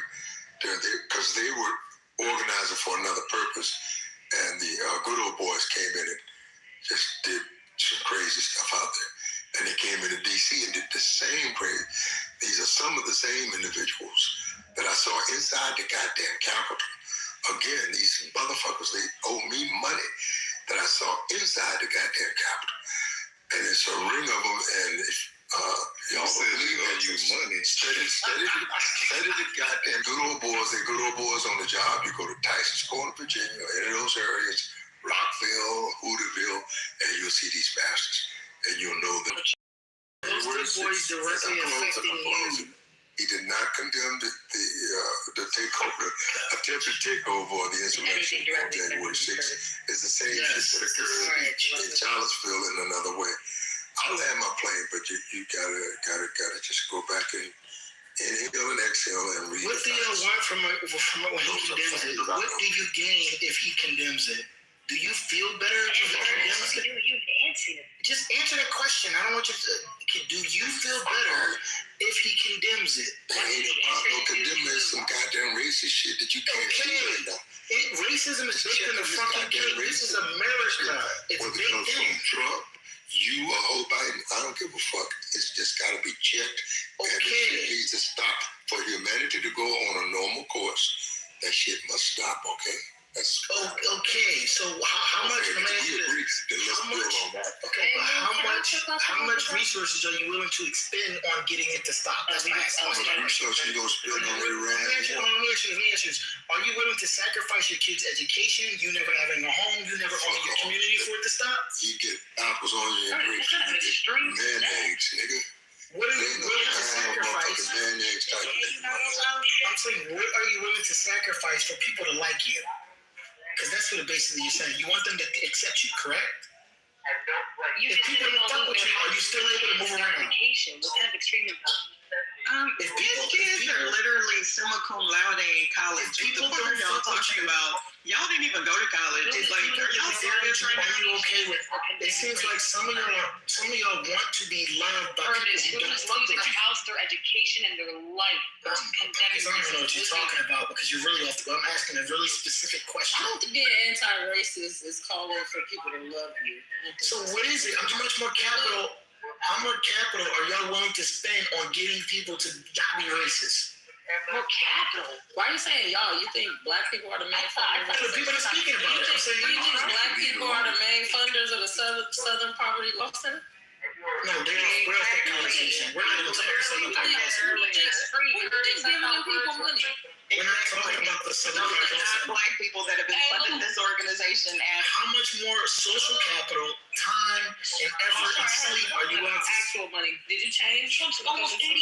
Yeah, how much are you willing to spend of your life of getting people to not be racist? How much of your life are you It's willing to fucked up dedicate? how y'all come in and kind of change the subject. Like we were talking about the indictment and all of that shit, and now it's like y'all basically trying to say anti-racist work is bad, and I just don't understand. Like, who said that?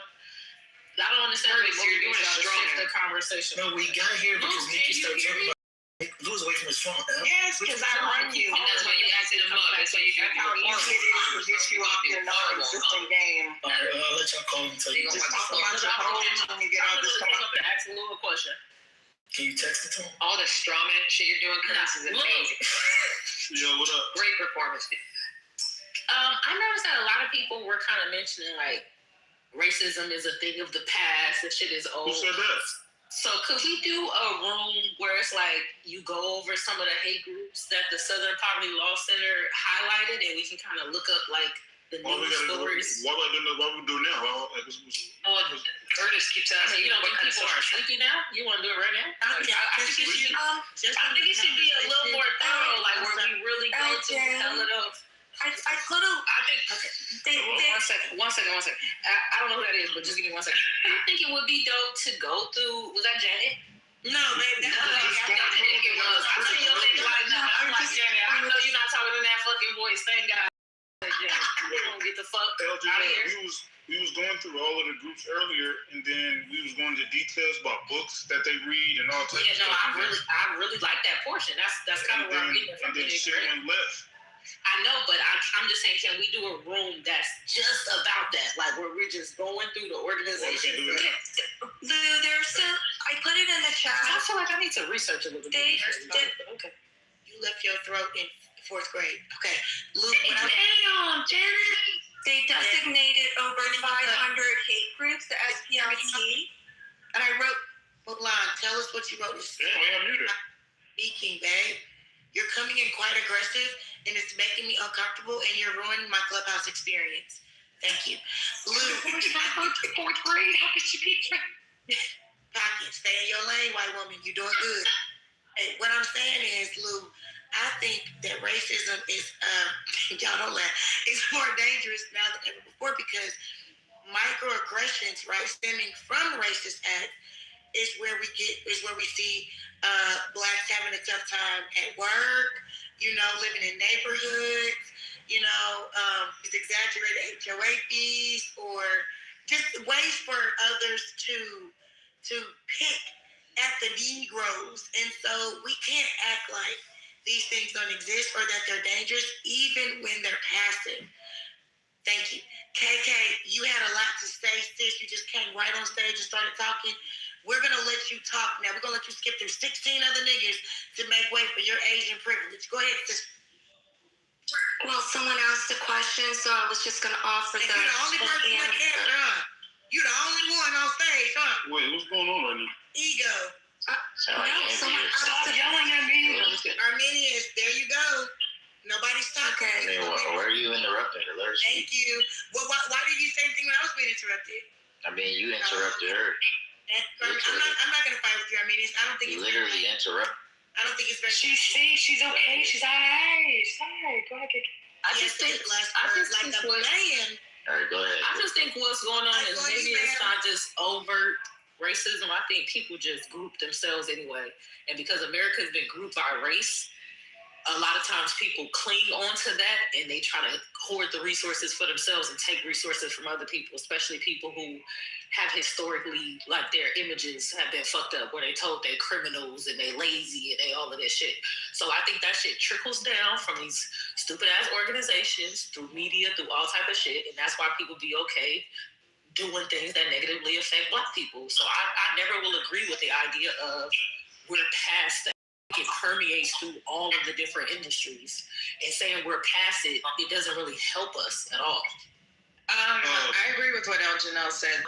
In recent days, I put an example in the chat. The Trump administration, this is the Consumer Financial Protection Bureau, which they're usually these individuals that are actually put in charge to protect consumer rights.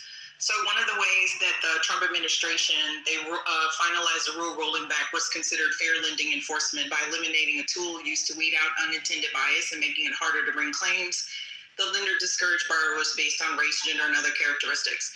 So we know that financial institutions that were being accused of redlining, right, as recently as 2024, that the DOJ would routinely pursue. So what the Trump administration did, a lot of you may not have even know what this is, but it's called disparate impact. So to El Janelle's comment, what this basically means is that, let's just say that there are discriminatory lending practices, which on the initial front do not seem to discriminate, but may have unintended consequences against certain protected groups under the Equal Credit Opportunity Act. So what the Trump administration has done, which quiet as is kept, a lot of these things are being rolled back. So when they literally say make America great again, they're literally things, guys, that have been in place for almost 100 years. Rules and regulations and legislation that has been in place since the 70s that is being moved back, that is going to make it more difficult for individuals to actually use these things as proof of discrimination. So look up disparate impact if you don't know what that is. I don't expect you to know what that is, but just be careful. A lot of these things are actually happening while we're having discussions about goofy shit. Your rights are literally being removed.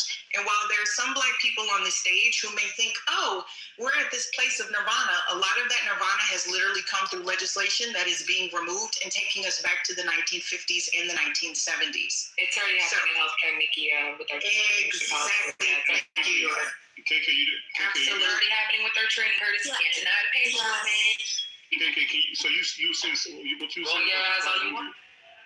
Yes, I was just going to say, and the reason why I came up is the Southern Poverty Law Center current list has over 500 hate groups in it, and a couple of them, I was reading through the list, it used to be over 1,000.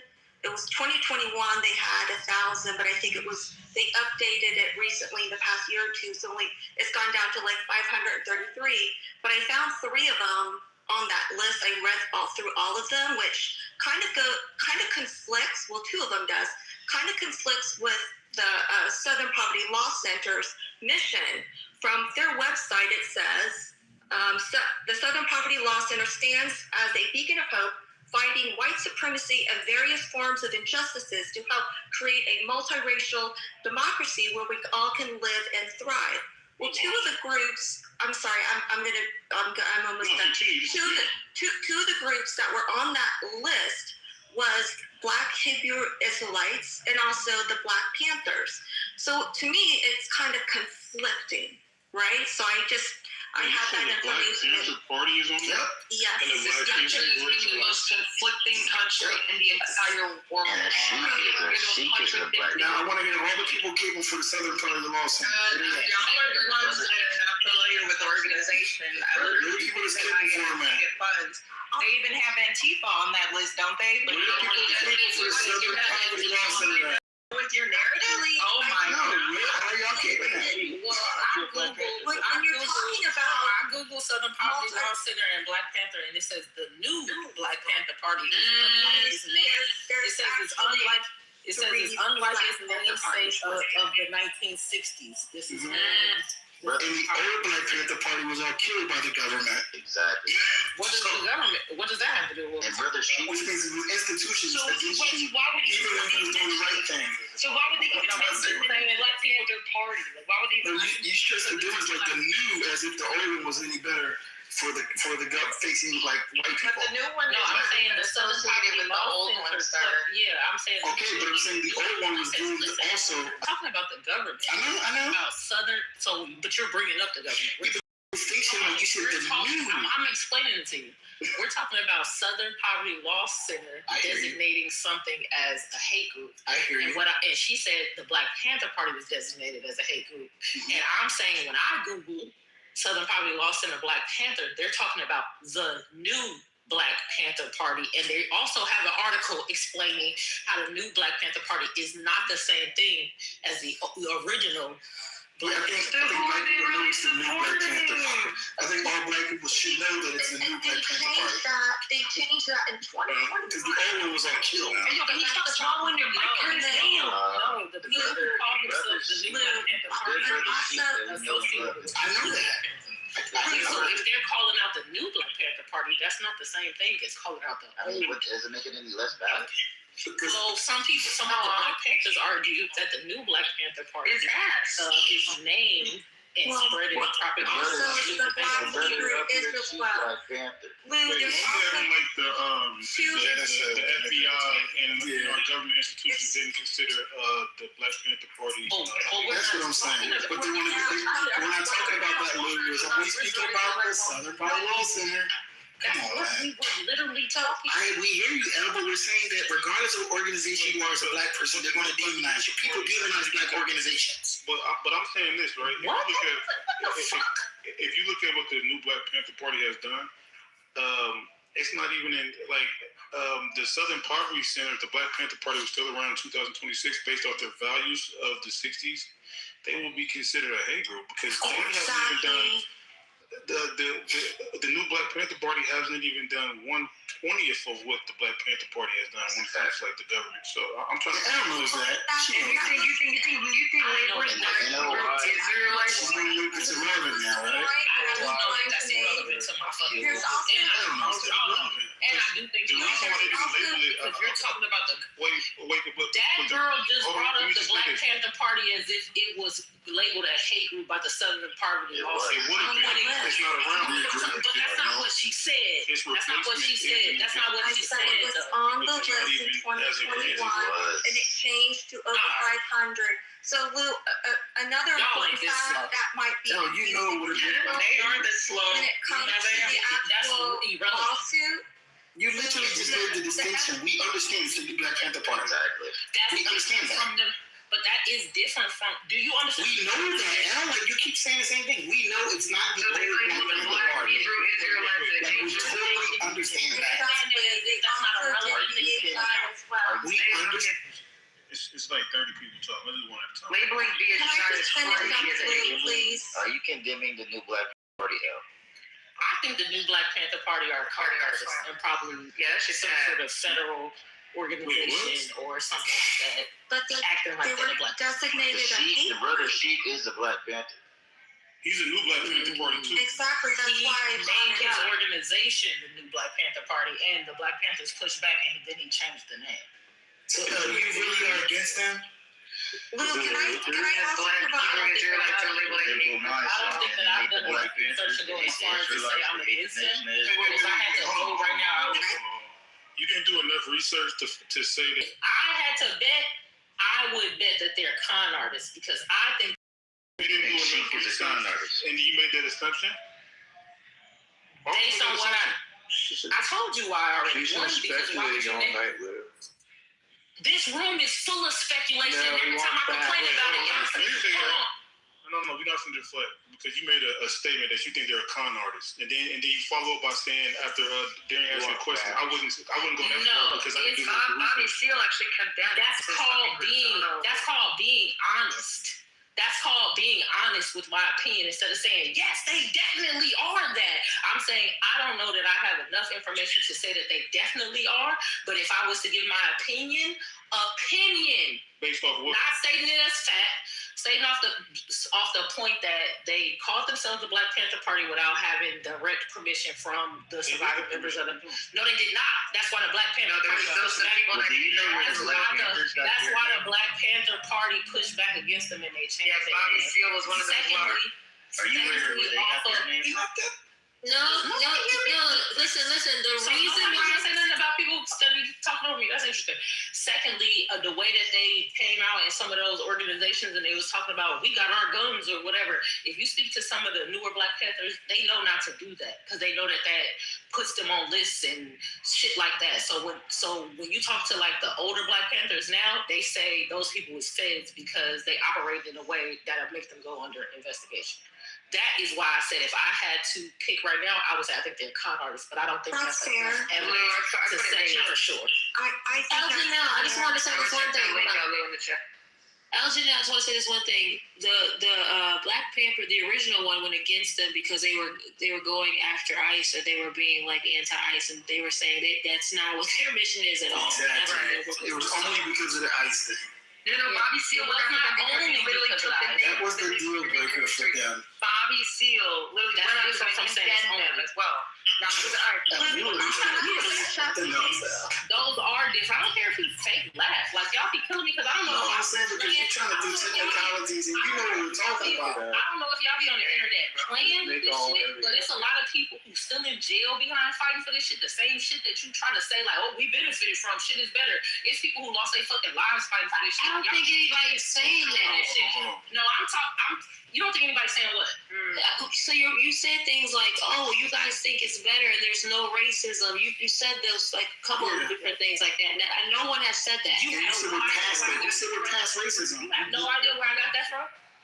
You have no idea where I got that from. No, I'm talking about in this room, Eljanelle. You have no idea where I could have gotten that from, is what you're saying, right? Well, you said y'all, so I don't know who specifically. It's all right. Can we get back to For her and her shit, man, she's speculating. Is that what she's doing? speculates all night long? Oh my God, brother. From anti-speculation. No, I think it's fair that she shared her opinion. But you can't wait. Hold on. Let me say this. Now I'm cool with the speculation, right? We know. But my thing is, if you're saying that I think this group is that, right? Yeah. And somebody asks you a question, and then you respond to, well, I haven't done my research enough to call the Black Panther Party this.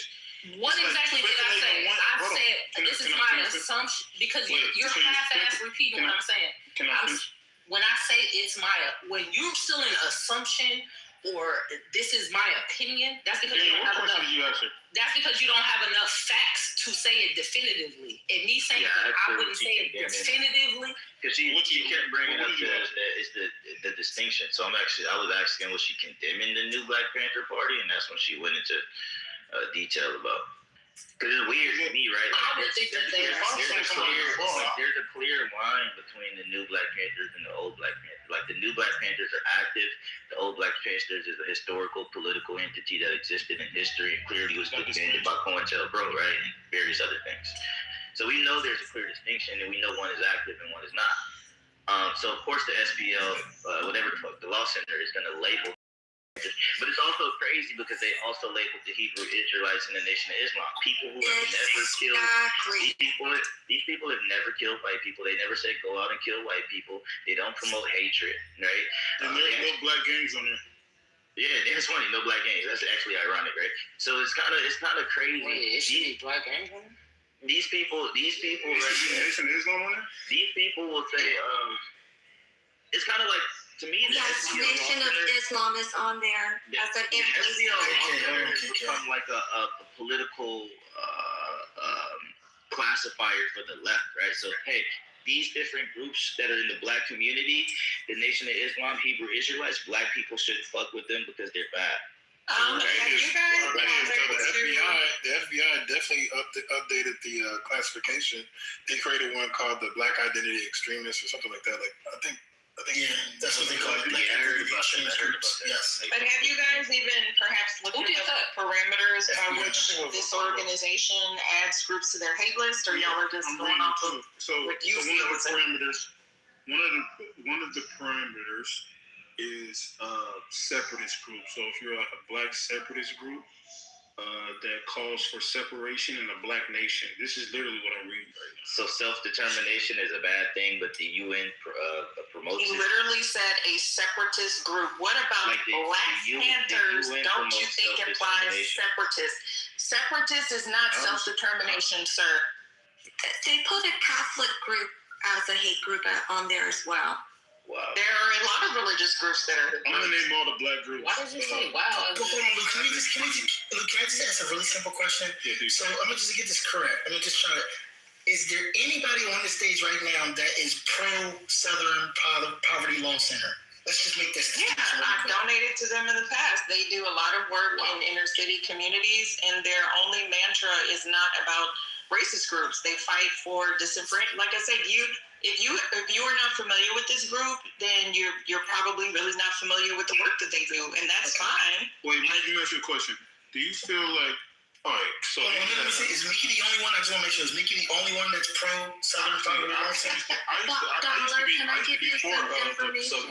Somebody call it that's like a, with all due respect, the Southern Poverty Law Center is like it's not a good place. No offense. Yeah, we're not saying it's good. Why don't you think it's a good place?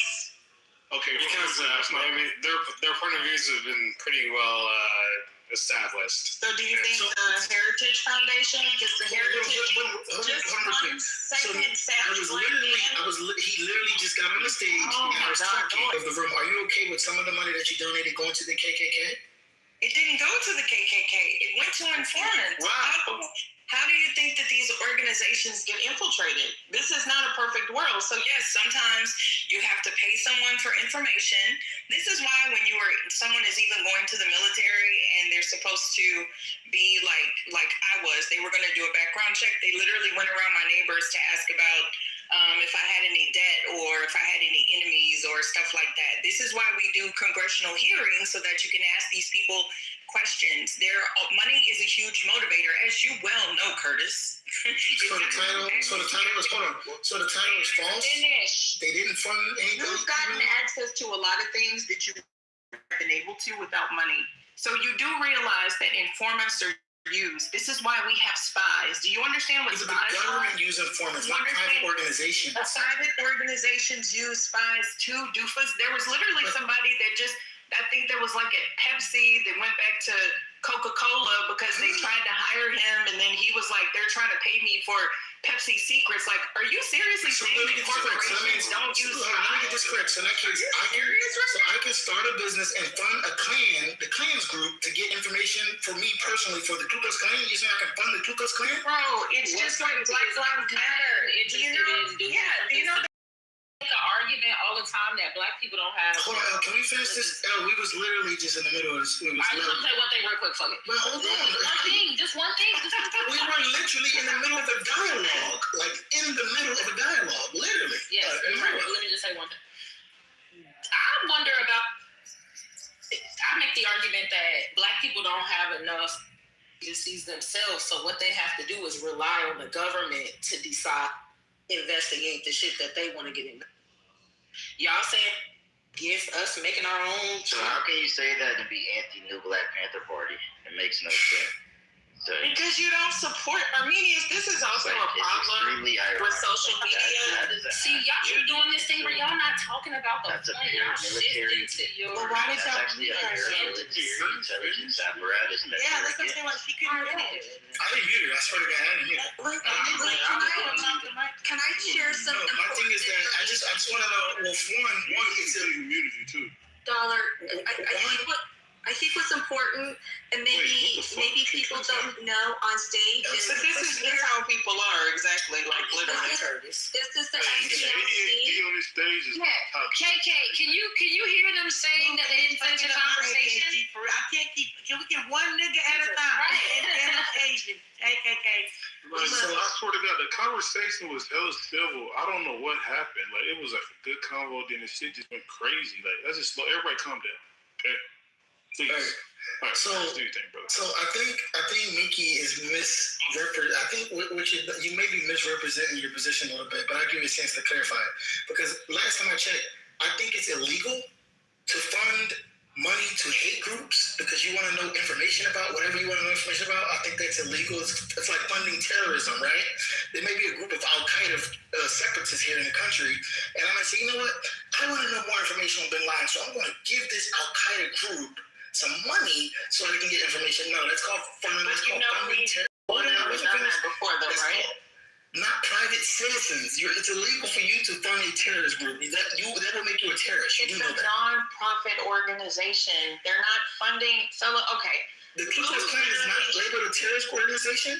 So, yes, Lou literally has the indictment for you to read. Who got what and how it was sent to them. They funded informants. You don't think that any of these members... Organization. Just one second. You keep saying they funded... Okay, well, no, let's look up what is the definition of informant.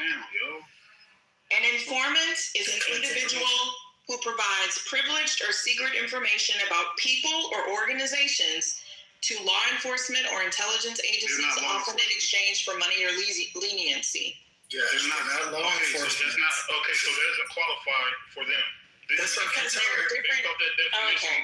All right. And Lou, that's what I'm trying to tell her. That this is all right. What's the definition? And it doesn't apply. Because they think that the definition is literally one sentence. It's not even the rest of. Because y'all seem to be confused as about what these roles are. At least you were saying. Just read the definition. Oh my God! I'm so sorry that I'm not a paramecium, Lou. So let me just explain to you. You have Lou. You are identifying them as being paid informants.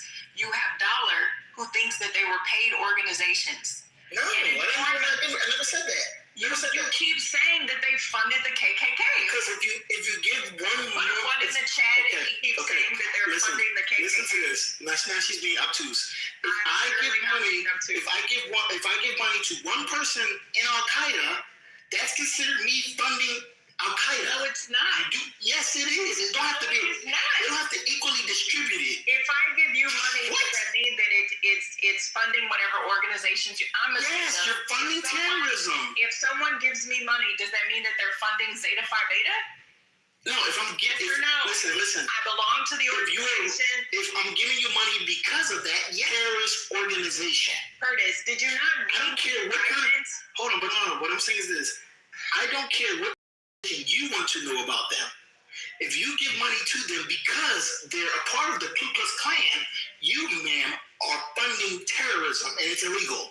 No, it is not. I got a question. If you have someone, first of all, if they don't enact violence, but yeah, you are funding a terrorist organization. No, it is not. Which makes you a terrorist. If that was the case, do y'all not know how the FBI would literally come down on pretty much everybody who donates to an organization? Like, if we go after the donors of people that, no, I'm asking y'all a serious question. I'm actually going to take you seriously, something that probably doesn't happen a lot in your lives. Does the federal government go after everyone who funds a terrorist organization? All the time. When have they done that? They follow the money all the time. That's the first thing they do. They want to know where's the money coming from. The federal government gone after the donors of the KKK. The time. If you're busting, listen. Didn't we just do today? Didn't they just do that? Yes. So one thing is, if you're busting a group, the first thing law enforcement do is follow the money. Link or story. Because without the money, they can't do anything. When has the federal government gone after the donors of the KKK? Because there are literally people who contribute to the KKK to this day. What percent? That's how they bust the groups. What percentage? I am asking you for proof of when the federal government has donors of the KKK. The KKK has been expanded multiple times. Look up. There was a case with the in 1997 with the true Knights of the Ku Klux Klan, where the FBI arrested a few of them who planned crimes, partly to raise funds for the Klan war against the government. Lou, listen. Mickey. The clans in the FBI. Let me just say this to the people that funded the organization. Right, but the clans in the FBI are one family. Hercules, I actually read the indictment. I'm not conjecturing about anything. Right. Y'all didn't even read the whole damn indictment. Seriously.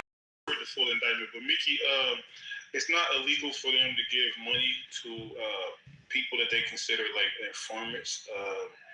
But if they give them money and then they enact violence on behalf of the Klan, that's where it can be illegal. But what are they alleging that the organization did, Lou? They're alleging that, number one, they paid informants without their donors' knowledge. Is that not one of the allegations? Yes. So are we saying that the donors had full knowledge that they were paying informants with those dollars with their immediate indictment? No. Yeah, I was going to ask you, what but is that not right? Is that not a major part of the allegations? Yes, that's one of 8. Yes. Right. So then, if the donors had full knowledge, would they even have a case? Because then their donors would be complicit in the fact that this is what they were doing with some of the donated money. All right, Mickey, what percent of the donors knew that this was being? The second fund, they don't disclose the donors, and no, they don't, and it's okay. I don't know if they pretend to be stupid or they really are stupid, but I don't even give a shit anymore, to be perfectly. Y'all done stayed stupid all this time. Who am I to challenge y'all's beliefs? Fuck it. She said, I mean, literally, if she says she read the indictment, they could even need $1 billion. Check this out. Look, I mean, she said, super does. listen, she's saying, is the action itself illegal, or is it the fact that the people who donated did not know what the action was? That's what she's saying. But the people that donated, that's what they're accusing. She read the indictment. I just pulled it up. Literally. It's at the top, Marty. I know, but I'm just saying, if you said you read it, I'm going to have to read a passage from it where it literally says they go after people who's funding them. Literally. Who's funding them who? What do you mean? We're talking about a bunch of organizations. What are you talking about? Can you It says the FBI went, this is how they took this place down. The FBI went after the funding that involved material support for terrorism, conspiracy to commit violence, money laundering or fraud, direct support of criminal acts. And then it says it worked with the FBI and it worked with the IRS and launched efforts to investigate the nonprofits suspected of links to domestic terrorism financing. Yeah, literally. But what was the first allegation? Wait. But that talks about the money. What are you talking about? Are we gonna gloss over? They don't fall under 5013C and 5013. Of course, they lost it. They are the 5013. They're not. Literally not gonna understand each other. Like, He's doing it purposely though. No, I get what both sides are saying. Nikki is saying, would it have been illegal if the donors knew? And Curtis is saying, yeah, obviously it was illegal because they said they're going after the people who fund it. Who not funding on terrorism. Yeah, it's just that simple. Well, you have to go back into understanding the difference of a 5013C and a 501. That's not true because that's about political donations, and we're talking about hate groups. There's two. We're talking about hate groups, not political donations. This designation is important because the SPLC is a 5013C, so it has a nonprofit status with the IRS. The SPLC Action Fund has a completely different funding group, and they are a 5014C. Now, the difference between a 3C and a 4C, as far as what the IRS states, does not fall into the line, and that's why they're indicted. The primary purpose of a 501, so when you're talking about, was it this and that or that, it goes to the actual tax-exempt designation. That's the problem between the 5013 and the 5014. There's two. What are you making a distinction about? I don't understand. There's two different funds, and so one you can. Okay. They have two different mission groups. Okay. Like SPLC and the SPLC Action Fund. So the SPLC Action Fund can be political, and they're dark donors. So the dark donors, you can't know exactly who they are. So if you're looking at when you say you, who is you? What do you mean? Just people in general. In order for you to get a tax deduction, you literally have to communicate that to the IRS, which means that there's no dark donors. Plus, it is illegal. I have stated this all the time. We can literally look it up. It is called the annual exclusion amount. Can you, mic up, please? So I've literally caps it every single year. So you cannot just give an organization $1,000 because that organization has to disclose it, or you have to disclose it. That is literally per the IRS guidelines. They track every single thing in this country. I've told y'all that dollars are the easiest thing in the world to track, especially when you are using financial institutions. And we have a myriad of examples of that. Madoff, Epstein, everybody. So that doesn't make any sense. There's no dark donors. That has to be disclosed to the IRS. Otherwise, you do not get your tax deduction. Is it a nonprofit? Is it a nonprofit? It's under the 5013C as the primary, but the Action Fund is a different one. But is the other organization type a nonprofit, KK? It's a nonprofit, but right. So if I'm giving $100,000 to a nonprofit, how do I get my tax deduction if you're saying it's a dark donor? I'm sorry, you don't get a tax deduction for a 5014C. The 5013C you do. So that's why it's considered dark donor, and that's what I wrote in the chat. I can put the link into it. Also, if you look at the 990 IRS tax form for the SPLC, you'll also see that the CEO, her income, or his income, I'm sorry, I can't remember which it was over $446,000. Yes. Their net asset revenue was $739 million. So he received less than 1% of 1%, almost 800. How much was it? Yeah, he got paid $400,000 for overseeing $739 million. No. 1 second. Back to KK. Do you see that she put in the chat donor disclosure? These organizations are often called dark money groups. Why is Lou not on the stage? Because they are not required to disclose their donors to the public.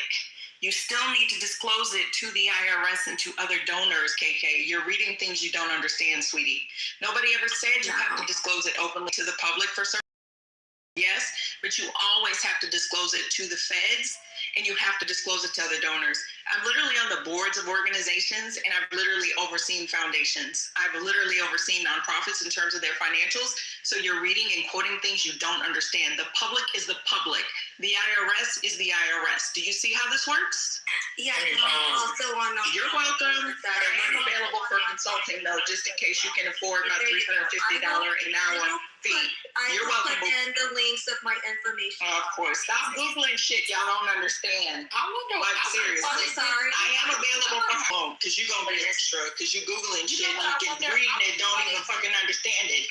I wonder why they didn't indict this Cosmo. I don't like that. Yes, I'm condescending, Ed. Get over your fucking self.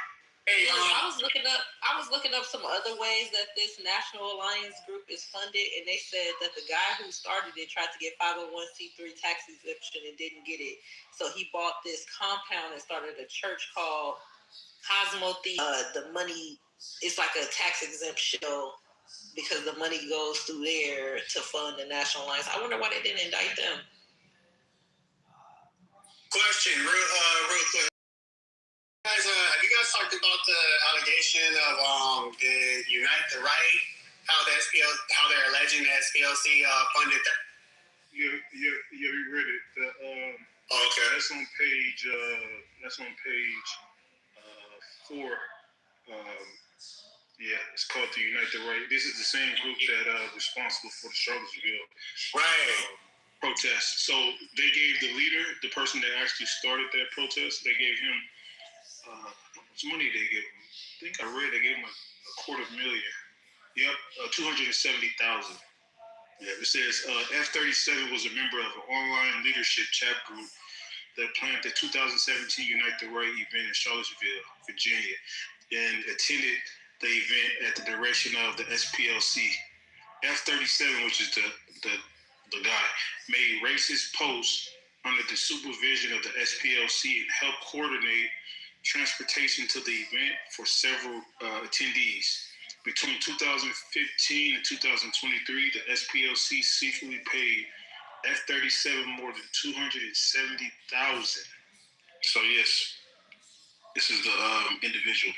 Right. So my question is, and I'm saying I even got a dog in this fight just yet, but how does this fall into, intel gathering and all that other stuff? This looks like they straight funding bullshit. And that's what I'm saying. I'm not saying it's true or not, but if that is true, I mean, we can get caught in the weeds of the 501s, 503, 510s and all that, but it's like, let's just look at what the hell they're saying and if this is true or not. And if it is, what the fuck? Let me read some more stuff. It says, so they basically break it down. If you look at the indictment, it's 14 pages, not even that long. It's breaking down each group that they did and what they did. So it says, F-Non was an imperial wizard of the United Clans of America. In an article published November 22nd, 2013, the SPLC described the group as, quote, millennial reboot of what was once a serious domestic threat. In its prime, the United Clans of America was responsible for, amongst other things, the 16th Street Baptist Church bombing in Birmingham, Alabama, which resulted in the deaths of 4 little girls in 1960. As the officer in the National Socialist Movement and the Aryan Nations affiliate Sadistic Souls Motorcycle Club. Between 2014, it's going to come out throughout this case. What's up? So Lou, if it's illegal to donate to the KKK, I literally put the link above. Who said it was illegal? No, that's what Curtis was saying, that you cannot fund terrorist organizations. So, look, the KKK website is literally up there. Should we read it? The KKK. Yeah, no, you can actually donate. But I thought it was illegal, though. Wait. The KKK is not listed as a terrorist organization. The Ku Klux Klan is not listed as a terrorist organization. Wait. Why is that's what made it illegal. Exactly. I thought that's what y'all saying. The group is being indicted for. I think you guys are being disingenuous. Why is the SPLC giving money to the KKK? Like, if they are a terrorist organization, then why do we care? I thought you were Like, that's what Alex did. You literally fawn over Hitler, and you said he gets your penis hard, and he literally wanted to terminate you, but you love Hitler. So please shut the fuck up. Yes, he does. He talks about Hitler all the time. He's a fanboy. Unite the right thing. I mean, I see the. Hold on, let me say this real quick, Luke. I see the $270,000 thing, but I also see that that's over 8 years, which I think came up to $33,000 a year. And then it says that they were a member of the online leadership group, but I think these people are their spies. If anything, I think the conversation should be around people being like overly ambitious, where it's like, do they have a right to pay people to go in and spy?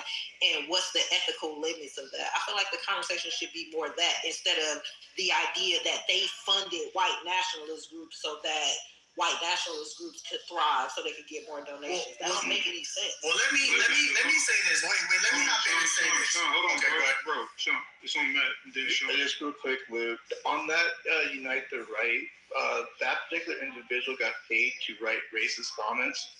How was that like providing intel on anything? I would think that would be to infiltrate. So, for instance, let's say it's a whole bunch of let's say it's a group of people, because it's obvious. If you argue with racist people online, you can tell that obviously it's some sort of organized thing going on, because it's like one post will start going viral and a whole bunch of racists will pop up. So there has to be some back end system where they're like, they have people that are just there to post, or maybe they have a Telegram where they're dropping posts into a Telegram. The problem is that they already know that they are racist. So what are they referring Right. So I think, and again, I am speculating. What I think is it's like joining. Your speculation is giving them the benefit of the doubt every time. You're never on the side of. Luke, you know what's blowing me about this? Every time I come in this room, I hear speculation that is to me off the wall, and I've learned to just kind of grow with it. Your speculation is. I've learned to just grow with it, lean with it.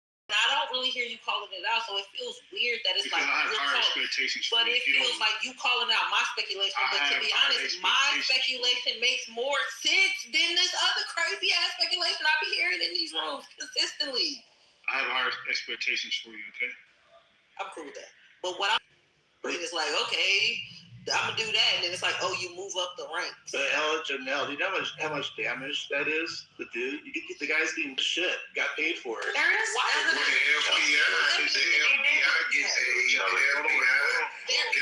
Can I say something? It literally says F-37 made racist posting under the supervision of the CPLC and helped coordinate transportation to the event for several attendees. Y'all are supporting this. Y'all are defending this. And let me add this to. I just want to clarify.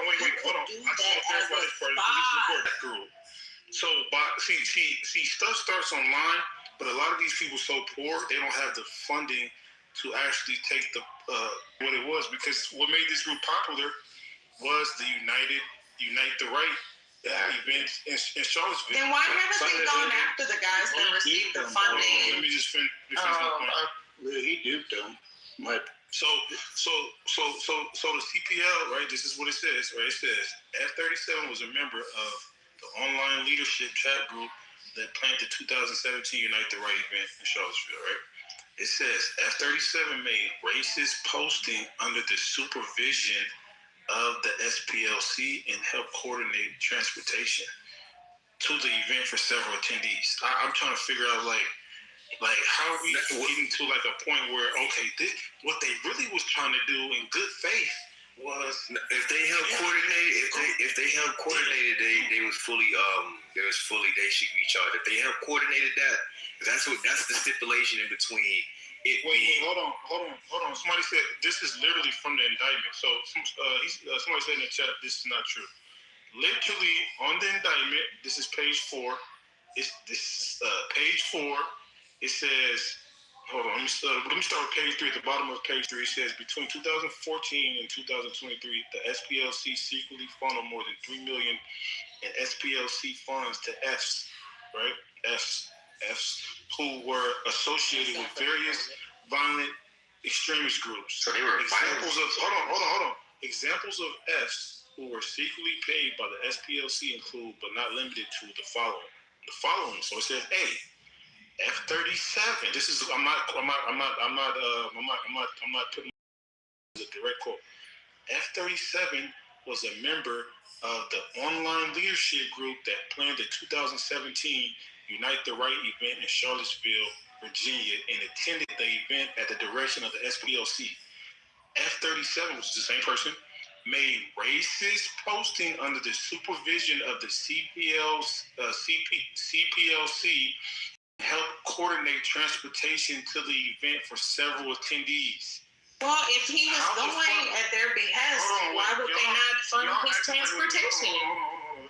Before you derail it and talk about something else, he said what I just read. You didn't read the indictment either. I'm reading the indictment. This is literally the indictment.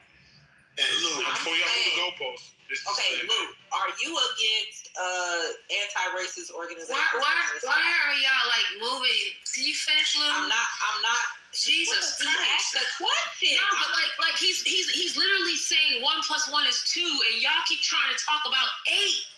It's weird. Like Luke, you are an anti-racist organization. Are you against sending in spies to neo-Nazi groups? Do you think that is a bad idea or a good idea? I don't think specifically is sending spies in to try to destroy the group. I think they're sending spies in to incentivize hateful behavior based off the indictment. They are supervising hateful rhetoric online and paying somebody for it. So then this rhetoric gets... Wait, hold on, let me say this part. Do you remember my question? Yes. So this rhetoric can be sensationalized so they can get donations from Americans so they can make more money, right? You said he was already part of the group. If somebody was doing this, creating their own agency and shit, the FBI or the Mossad or a Black American version of the FBI, and then we have trusted people, right? The people that's on the board are white liberals.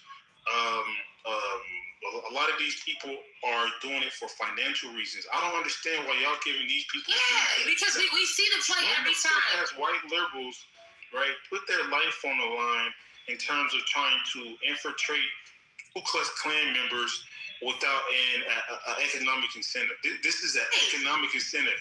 Sensationalism, fear-mongering. People see shit like this online. They didn't create the KKK. They want to pay people to destroy this. No, it's about the climate. Let me say this. It's about creating a certain climate. That's what they do. They're creating a climate. Everyone gets up and roar. A kid, unfortunately, sad to say, they got hung in a tree. Then it's racist and like so. It's like all these different things happening. Now donate to me. No, I'm saying yes. All these things are happening at the same time. It's like clockwork. Like we're not all this like dumb. Like some of this stuff is planned. It's strategy. It's agenda. Even at the rate it happens, like something. It's like come on now. It's like a matrix. You see the matrix. Something happens. Find out who's on the board. This organization was started in August of... No, I'm not talking about when it was started. Yes. It's the same organization. Mickey, hold on. Let me just say this. Mickey, I'm not saying that it just got started. We're saying just the present time, the things that are happening right now, like specifically 2023, 2024, 2025, we have seen a concerted effort agenda that seems like it's a script. It's like you're watching TV at this point. So all we're trying to say is we're aligning the feeling that we all get, we all see, we all know. We're like, hey, how did that happen? Then the next thing you see that this is coming out now, that they were being funded, that they were getting paid, they got busted. So it's like, it's just connected all the dots. It's not about it didn't start back in the 1970s. We know that. We're just talking about present time. You mean like the Tea Party? You mean like how Republicans look at MAGA? MAGA is literally an alt-right institution. Nick Fuentes, Tucker Carlson, all of these groups are new, white, alt-right, right-wing funded groups. So that's what I'm saying. Y'all are looking at it as sensationalism because you are not familiar with the history of the organization.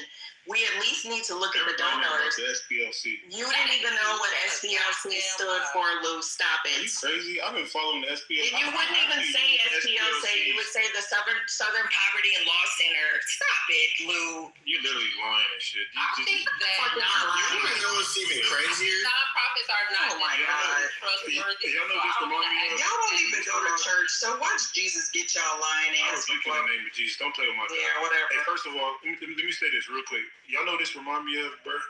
Jesse Smollett, bruh. Remember when that actor faked the racist, homophobic attack so he can appeal to these white liberals and these white gays? You really think they care about racism? That nigga said he was a gay. Why would they need to care about racism to donate to this organization? You sure do know a lot about white liberals, Lou. I'm just. Yes. I get money. Well, I pander. Oh, okay. No, I'm just playing. I don't know too many white liberals in real life. But let me say this though. It says, so what Jesse Smollett did, right? Yeah, that was the actor who staged the fake racist, homophobic, right? Straight men. Right? So this was a leftist person. Wait, no, he said it was a white man. He said it was white men. No, I thought it was Nigerians that said it. No, it was Nigerians, but he said it was white people. Okay. I stand corrected. But see, but no, what you're saying is right though. That's why I said nonprofit. He finished. Jesse Smollett is a black man, right?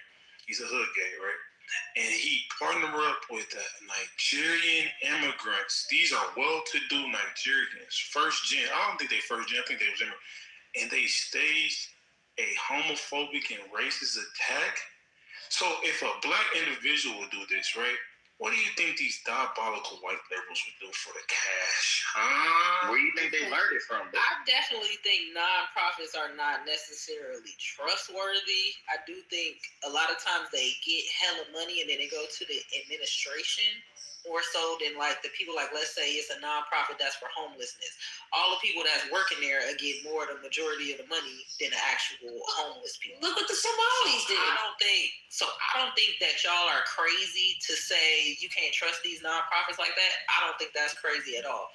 But I do, it's not lost on me the administration that we're in right now, this FBI organization, the consistent attack against things that have been helpful, the things that have been helpful for black people, like the all of this different shit where they like, we don't want you to focus on black people, just like the senator was saying, or the congresswoman was saying today, like we have a black maternity issue. If we can't say black in anything, how are we supposed to address the black maternity issue or whatever?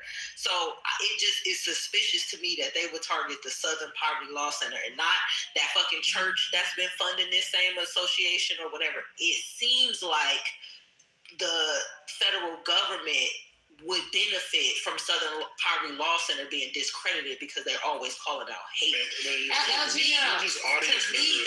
And I'm not saying y'all crazy nonprofits be lying, but it just seems more likely to the federal government kind of disc groups that call out white supremacy groups than it is. Oh, look at these white liberals scamming. Janelle, you made a statement about the maternity thing. That maternity thing was based specifically off Black American data. Black American as in our lineage data. However, because underneath that flat blackness, African people and so are Caribbean people who are also getting the benefits from it. So now that they cut off the blackness, what I'm saying is that data is important, right? That data, I'm like forgetting what I'm saying. Like it's basically what I'm saying is it needs to be very specific. Everything has to, regardless of who you think needed to be studied. The Trump administration has literally cut hundreds of millions of dollars for Black maternal health funding. Shit now, sis. Just FYI. No, the purpose of me saying it, money. The purpose of me saying it was they were able to cut it off because the specific group that the data got the funding for was actually giving it to other people. That's what I'm saying. They could justify the cutting because it wasn't for the specific people. That's not why the they problem. cut it off, That was the problem. That's how he's been able. That's how he's been able to justify cutting all the stuff off. It's not for the groups that it was specifically for because it was race-based. That race-based keeps adding everybody else to our shit. That's how they're able to cut it off. He also removed lower income as a concern, Is lower income race-based? Well, now you have refugee status and you have people seeking asylum. So now, do you know the list of words that the Trump administration had removed from everyone that was even seeking a grant? You were so... I'm not. You were... You're not. Hundreds of words that were code words for minority, lower income, and black. No, what you're not... No, that's not about true. being Africans. That's not true. Because the reason why... These things, we argue these things in politically Mickey, when you open the curtain and you take away black structure and white structure and you go based off ethnicity, we're not the beneficiaries, and they know that. 70% But if that's the case,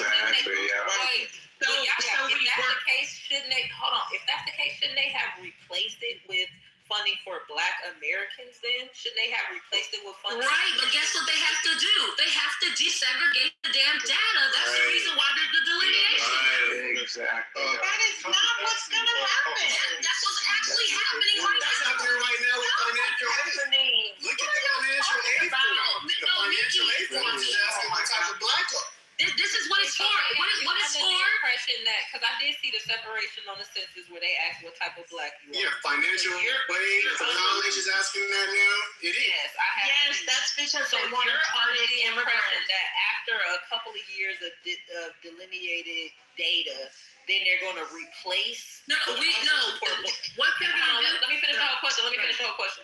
Are you under the impression that they're going to stop it for flat blackness, and then after a couple of years of the data, then they're going to refund just Black Americans? What they're doing is actually what we're doing. It's not really what they're doing. What we're doing is we know the harm that's all these people it was never intended for, who have been benefiting for. That's why they started at the fucking beginning at the 14th Amendment to cut all the damn funding. This has nothing to do with the 14th Amendment. You're not following. You're not following. What I'm saying is, turn around and be funny. what you're not getting, Miki, is that every single thing, all of the benefits, all of the programs, all these things starts with Black Americans. And when you put them in a status and you put everybody else in that same, that's how they get the benefits. Okay? But do you understand that? My question is that, do you believe? Hold on, this was before Miki. This was between me and Miki. Hold on, you can ask me whatever in a second, because me and Miki are going back and forth because I need her to understand this. But do you see like what I sent you?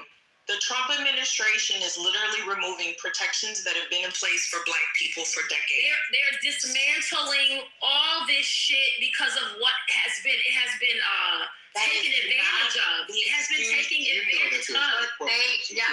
We can literally pull up the legislation and how they title it. You got, again, on the CBC, you have nothing but Africans and Caribbeans now. You have all these people. Anything but there are more of us than them. That is what I'm saying. But they're in leadership. Are you understanding me? Do not cut off your nose to spite your face. No, we cannot survive. The country is going to shit. Look what the Somalis just did in Minnesota. The country is not going to shit. It is going to shit. On the dollar. It's going to shit. There was pennies on the dollar. Listen, we're getting robbed left and right because they're a part of our programs. You're not getting that. No, she gets it. She gets it. She just understands that the Trump administration literally gave dollars in funding to the immigrants that he brought over here from South Africa. What does that have to do with what I'm talking about? You're saying that it has everything to do with what she's talking about. You are making it seem as if immigrants are at fault, that immigrants are getting No, that's not what I'm saying. You're half here because you want to respond. What I'm I'm saying to you is that there's a lot of programs. There's a lot of programs, and they go through our communities to get them. So in order to cut what the fuck the Democrats did by bringing 15 to 20 million over here, they have to cut this shit to do it over. That's why even when it came to EBT and SNAP, they had to take people off of it and then put the Americans on it. So these are all these benefits that everyone has had access to. Can you go on mute? Can you go on mute? All these things that they did, you have to blame the fucking Democratic Party for this bullshit. That's why all the shit has to get cut the fuck off. Hold on, you're with them cutting this off? No, I'm with the fact that you don't let the Democratic Party invade your fucking country with a bunch of people who are not supposed to be here. So, give them, no, shut the fuck up and let me finish. You can talk after me. What I'm saying to you is, the issue is that these people have been left in the country. They have been given our dead ancestors' social security numbers. They have been given fucking checks from the Department of Treasury to buy things. They were given up to 2 years of rent. They were given free medical care. They was given every fucking thing, driver's license. So now you're mad at the Trump administration for trying to fix this shit. Y'all gotta use your fucking brains. So we asking you, are you okay? Are you like what Ella Jane said? Are you okay with them cutting the program? Literally cut these programs. Are you okay with that? That are harmful to black communities. Are you under the impression? But the funniest part about it is most of the money went to 70% of white women. Hold on. Wait. Can y'all answer the question, bro, before y'all? Who asked a question that has She talking about answered? I'm talking about everybody. But you really understand. We asking you a question. It's black jobs that are being who's asking me a question? It's more than black jobs. Answer the lady's question. First of all, when Trump answer the lady's question it's 4 people talking. What's the fucking question? Did you remember my question? My question is, are you under the impression that after the data has been disaggregated for, I don't know what, 5, 10, 20 years, that they are going to reinstate? It's not going to take that long. 5? It doesn't matter. It doesn't matter how long. Answer the question. It's happening now. Are you? Yes. The next person you come off that mic that's not Lou or Miki or El Janae, I'm going to throw you to the goo. Hold on, Let's say it takes 7 years. They disaggregate the data. Are you under the impression that they are going to reinstate programs only for? We are in charge of that. Black Americans are in charge of that. It's not about what they're going to reinstate. We are the ones that are going to fight for what the fuck we need. We now know all these people have been on the shit. But and it's happening now. They literally already reappropriated those dollars. This is only his second year. Y'all got to stop that dumb shit, okay? It's a process. It's a process. It's a process. They've already reappropriated those dollars. It's 2 people talking at the same time. Do you think that money is coming back to black Americans is what I'm asking? I think we're going away and it never comes back. No, you keep acting. We're not actively involved in it. We've been sitting on the sidelines, letting our dumbass fucking politicians speak for us while they've been fucking us in the ass. Now we're not doing that anymore. Okay? That money is gone. I'm sorry, that doesn't answer my question. Then you're slow if you're not getting it, sweetheart. We haven't been active. We have not been active. We have not been locally active. Do you think the money is coming back to black people? It's going to come to where it belongs. Going directly to She won't answer you. Yo, I gotta Google this. He's an idiot. Because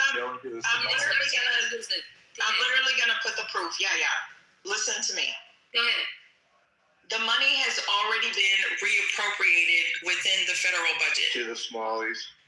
The money is gone. No, the money is not gone to the Somalis. Yeah. There's federal budgets and there's state budgets. That is, what are you talking about? It's literally the 4th largest economy in the entire world. If you notice, What are you talking about? Can I speak? You don't even know what's going on. It hasn't been reappropriated. It's been cut. Did y'all literally not? Did I literally not say, let me have this conversation with Yaya? I get it. So these funds, right? These funds have literally been reappropriated within the federal budget. This funding is not coming back. It's been cut. unless Congress decides to put it back in play again. But all of these things that have been cut. Now, if you were talking about the foreign aid, I would totally agree with you, right? That was actually going to other countries, even though a lot of that I thought was beneficial just for long-term policies for the United States. But the policies, the things that have been cut, the anti-DEI, the things with the college admissions, certain funding to Black organizations, that money is gone. It's not coming back. No. The DEI, we were only 4% of DEI. 70% go to white women. Okay? 96% of it went to everyone else that was not us and not the white male. Okay? All right? So we have to stop. We have to understand that our data has been manipulated because all these other nations have been in our shit. Okay, the same when it comes to EBT and everything else. When you separate the data according to ethnicity and not that fucking black and white bullshit, you will see all the people who are getting things, and they are foreign nations. They are at the top. But Trump, But Trump even said, there is a clip of him even saying this, that when they deported all of the immigrants, they didn't deport everybody. They have not. Right. But remember, when Trump was literally running for office, happening is these sanctuary cities and these sanctuary counties and these sanctuary states have been trying to fight him at every turn.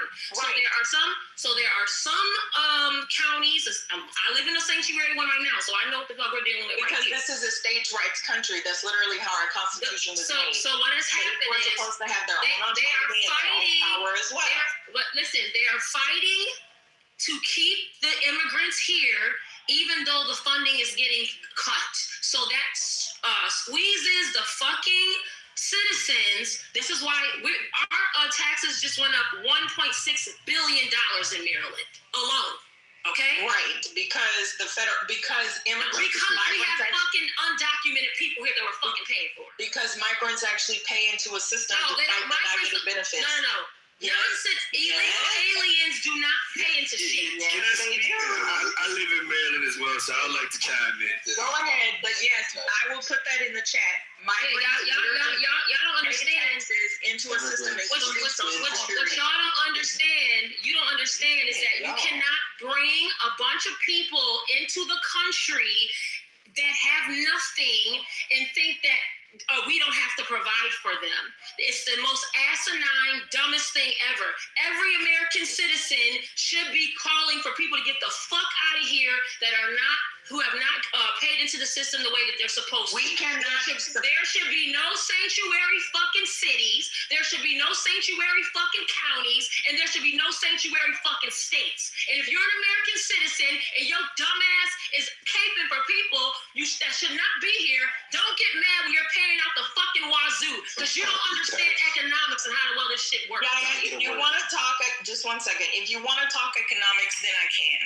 There is a reason that the federal government, neither the Democrats nor the Republicans, have raised the federal minimum wage in a number of years. I just read something, literally an article in California and New York, that they have to pay people who wash the dishes $70,000. Do you know why that is?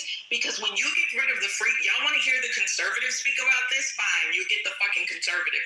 When you get rid of low minimum wage workers who are willing to work for $5 under the table and literally corralled into a shed at the end of the night to pick fucking fruit so that you can have an apple for 75 cents, when you get rid of those goddamn people, then the corporations, which are regulated by the feds and the IRS, and have all of these regulations that say if you work 4 hours, you get to have a fucking break for 30 minutes. If you work 8 hours, then you get to have a fucking paid break for 30 minutes.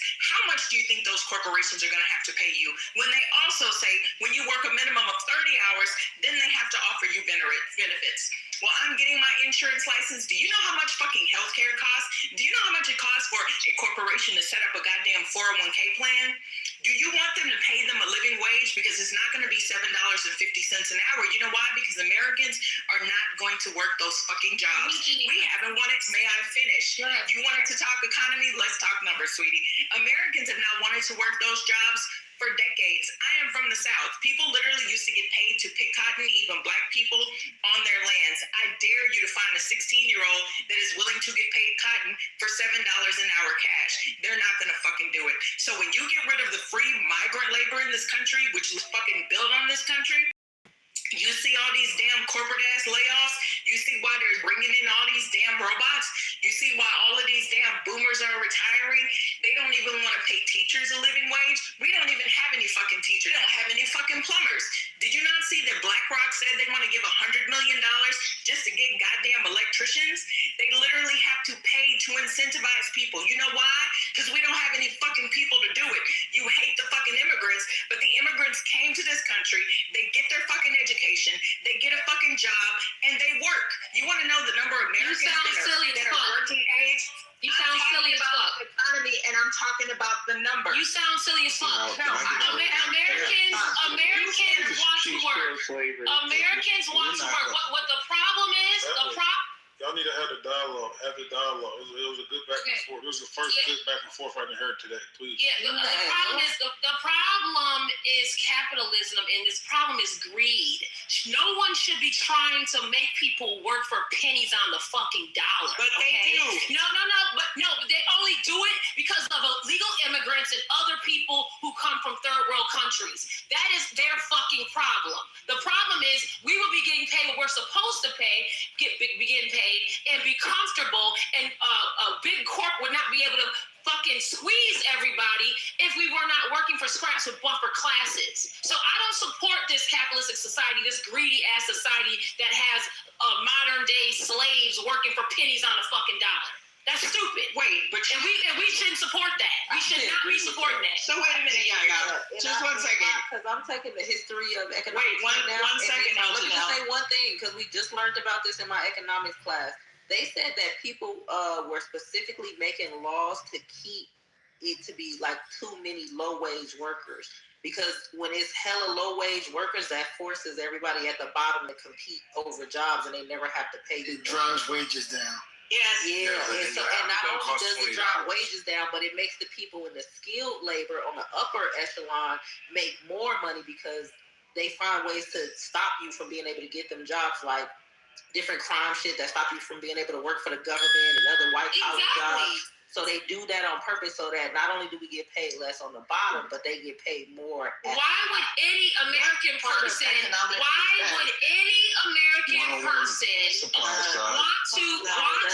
for? Why are you trying to support a big corporation or big business? It's stupid. Is it me or 33 people talking at once? Yeah, we all talking at once. May I reply to Yaya? Yeah, but no, because I need you to speak. You said I hate immigrants. Don't say all this. You literally. No. I never said I hated no fucking immigrants. What I'm saying is that I'm not going to allow the quality of my life or the quality of my kids' future be changed. People came here the wrong fucking way. Okay? Right now, I am raising greatness, and I want my kids to be able to live in a great society. And they cannot do that if we keep trying to undermine the American citizens. You keep trying to fuck over our own people, fuck over our own communities with people that don't fucking belong here. That does not mean I hate them.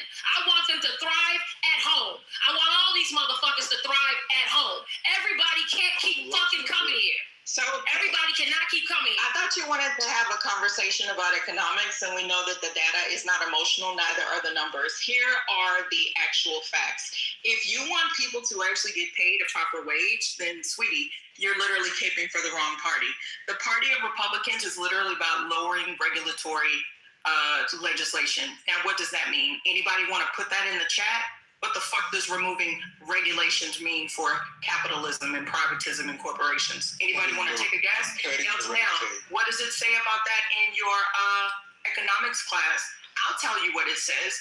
It says that the U.S. Supreme Court just ruled that some of these oil and gas companies can answer alley that fucking corporations when there are Republicans in administration, because I know my shit. I know politics, I know legislation, and I know the fucking economy. And I was a fucking conservative, so I didn't give a shit the economy was doing well. So you literally say one thing, but you don't even know that what you cape for. The Republicans are never going to cape for equal wages. They will never fucking cape for that. They never do. They remove regulations so that corporations literally get the chance to do whatever the fuck they want to do. Do you know what the Chevron doctrine is? That was some shit that had been in place. We the people. We the fucking people. Let me finish, please. Y'all keep the people. interrupting me. I'm not with that fucking. I know the fucking numbers. We the people, okay? We the people determine the shit. One fucking thing that I know the fucking numbers. So but let's get into what it. I said wasn't an economic. No. It's called Okay, fine. It's called. I'll read it. I can read it in time.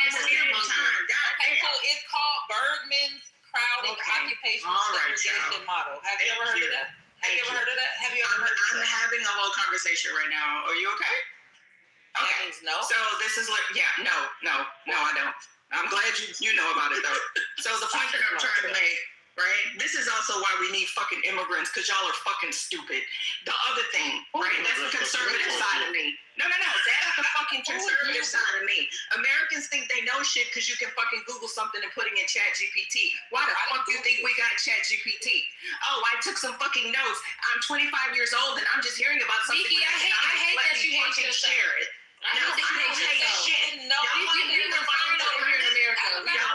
fucking supremacy in me? This is what the fuck you're gonna get. So let me tell you, the Chevron doctrine.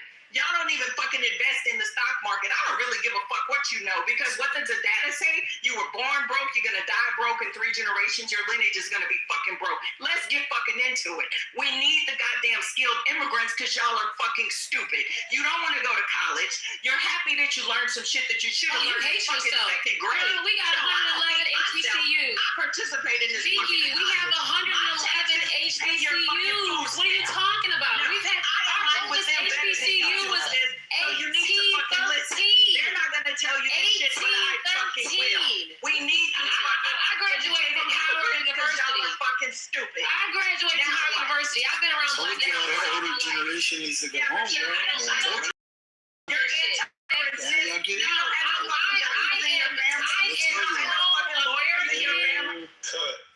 Beautiful, guys. Dynamite. Let's do a room reset. Everybody stay on your mic. It's been a little chaotic. Let's get some little order in here, okay? And we'll pass it to some new energy. Trump exposed the SPLC for funding $3 million to hate groups, including the Ku Klux Klan. This has been going on from 2017 to 2024. No, 2014 to 2024, I think. So we wanted to speak on this. Do anybody want to chime in? Matter of fact, let's get some new energy. Doctor, can you let me finish my comment? You let the point that I'm not crashing. Y'all literally want to be fucking Republicans when you need to hear how Republicans talk about y'all ass behind the fucking closed doors. It's not true, though. No, it is fucking true, because you're a first generation $5 MAGA dollar. You've never had a fucking Republican in your fucking life. Republicans in your family. You're not a financial Republican. It's too much black excellence. No, black conservative excellence, niggas, which y'all are fucking not. But you know what? I will land. $5 MAGAs, I don't have shit to say about y'all because y'all are literally fucking MAGAs. Come on, nigga, please. That is. Boy, please. You're not even married. How the fuck are you conservative? Not that being married. The fact that people come to America, nigga, I've literally heard you arguing with bitches calling women bitches. How the fuck are you conservative? You argue with women all goddamn day on this app. Curtis, shut the fuck up. Let me remix. This is fine now. All right. So let me pass it to Dr. Jordan is my homie. Doctor, what's up, brother? How you doing? Good. How are you? I'm gonna ask you a question. So, people on stage, right, from a black perspective, people think that a lot of these people that's in position of power, that's supposed to be the quote-unquote representation of Black America, they kind of like pander to our feelings on racism, which we know that racism has been real, our experience in America, but they kind of like pander to like, and they sensationalize like racism so they can get financial gains. Do you guys in your community, in the Jewish community, is there people in like position of power that kind of like kind of like sensationalize anti-Semitism for their financial gain. Wow. I'm sorry, who said wow? Dude, that's interesting. I'm sure. I know that there are people who leverage in any culture, community, society, leverage something of great significance to their tribe, if you will, for their own gain. So yes, there are people who use the anti-Semitism as a movement to counter it, to bolster their own brand, reputation, notoriety. That's right. Garner recognition. Do they do it for money? I mean, indirectly, perhaps, but they certainly do it to generate attention. I mean, it's a very narcissistic practice, right? We don't want to call, it's inappropriate. It's no longer kind of it's no longer deemed appropriate to label people as a narcissist or a given psychopathology, but what it is okay to do, I suppose, is to describe the behavior, and it's a very narcissistic inclination to try and leverage something inauthentically. People do it in all kinds of ways all the time, and yes, the short answer is, in the Jewish community, yeah, there are certainly some people who have turned on advocacy for their own benefit, made a brand out of it, and are now trying to become social media influencers. I mean, those are influencers based on religion and culture. That's right. I agree. Now, are you familiar with the SPLC and the Southern Poverty Law Center? Are you familiar with this group? Yes. Did you hear about what happened today? They've been indicted on I think 8 counts. They mean the $3 million to. Hold on, David. Are you okay, Bucko? We're having a dialogue. They allegedly gave $3 million to hate crime group. Hate groups like the Ku Klux Klan, the National Alliance Group. That leader, the person that actually started the National Alliance, is the person that created what was the hate book we was talking about earlier. But they found out that they've paid quote unquote informants to in these organizations $6 million. I mean, I'd agree to that. David, I think that I think there's a lot of complexity. It's like the bilateral relationships that the United States enters into with other nations. They do things that kind of contradict what are in the interests of Americans. For example, aligning with the Taliban in Pakistan, and then kind of challenging the Afghani Taliban. And so, the reason I mention that is because you have to look deep into the organizational hierarchy and the culture and the various priorities of a given entity organization to understand why they may fund something that would seem contrary to their own interests. The same thing with Netanyahu funding proxy groups in Gaza. Now, the other thing I wanted to say too was going back to what you asked me earlier, and this isn't, this is, I know people love the hot topic of Israel, but the thing is that, we are differentiating between like anti-Semitism and anti-Zionism, but the reason I'm bringing this up is because there are Israeli actors who you would never have heard of until they jumped on the bandwagon to condemn anti-Semitism. Some were already famous and were using their platform and others were using the movement to garner more attention for themselves. And this isn't specific to Israeli actors or Jewish actors. This is true across the board. You see it in Asian celebrities, anti-Asian hate, for example. There were unknown entities who used this platform, and I know this only because now I'm in the entertainment space, news and entertainment.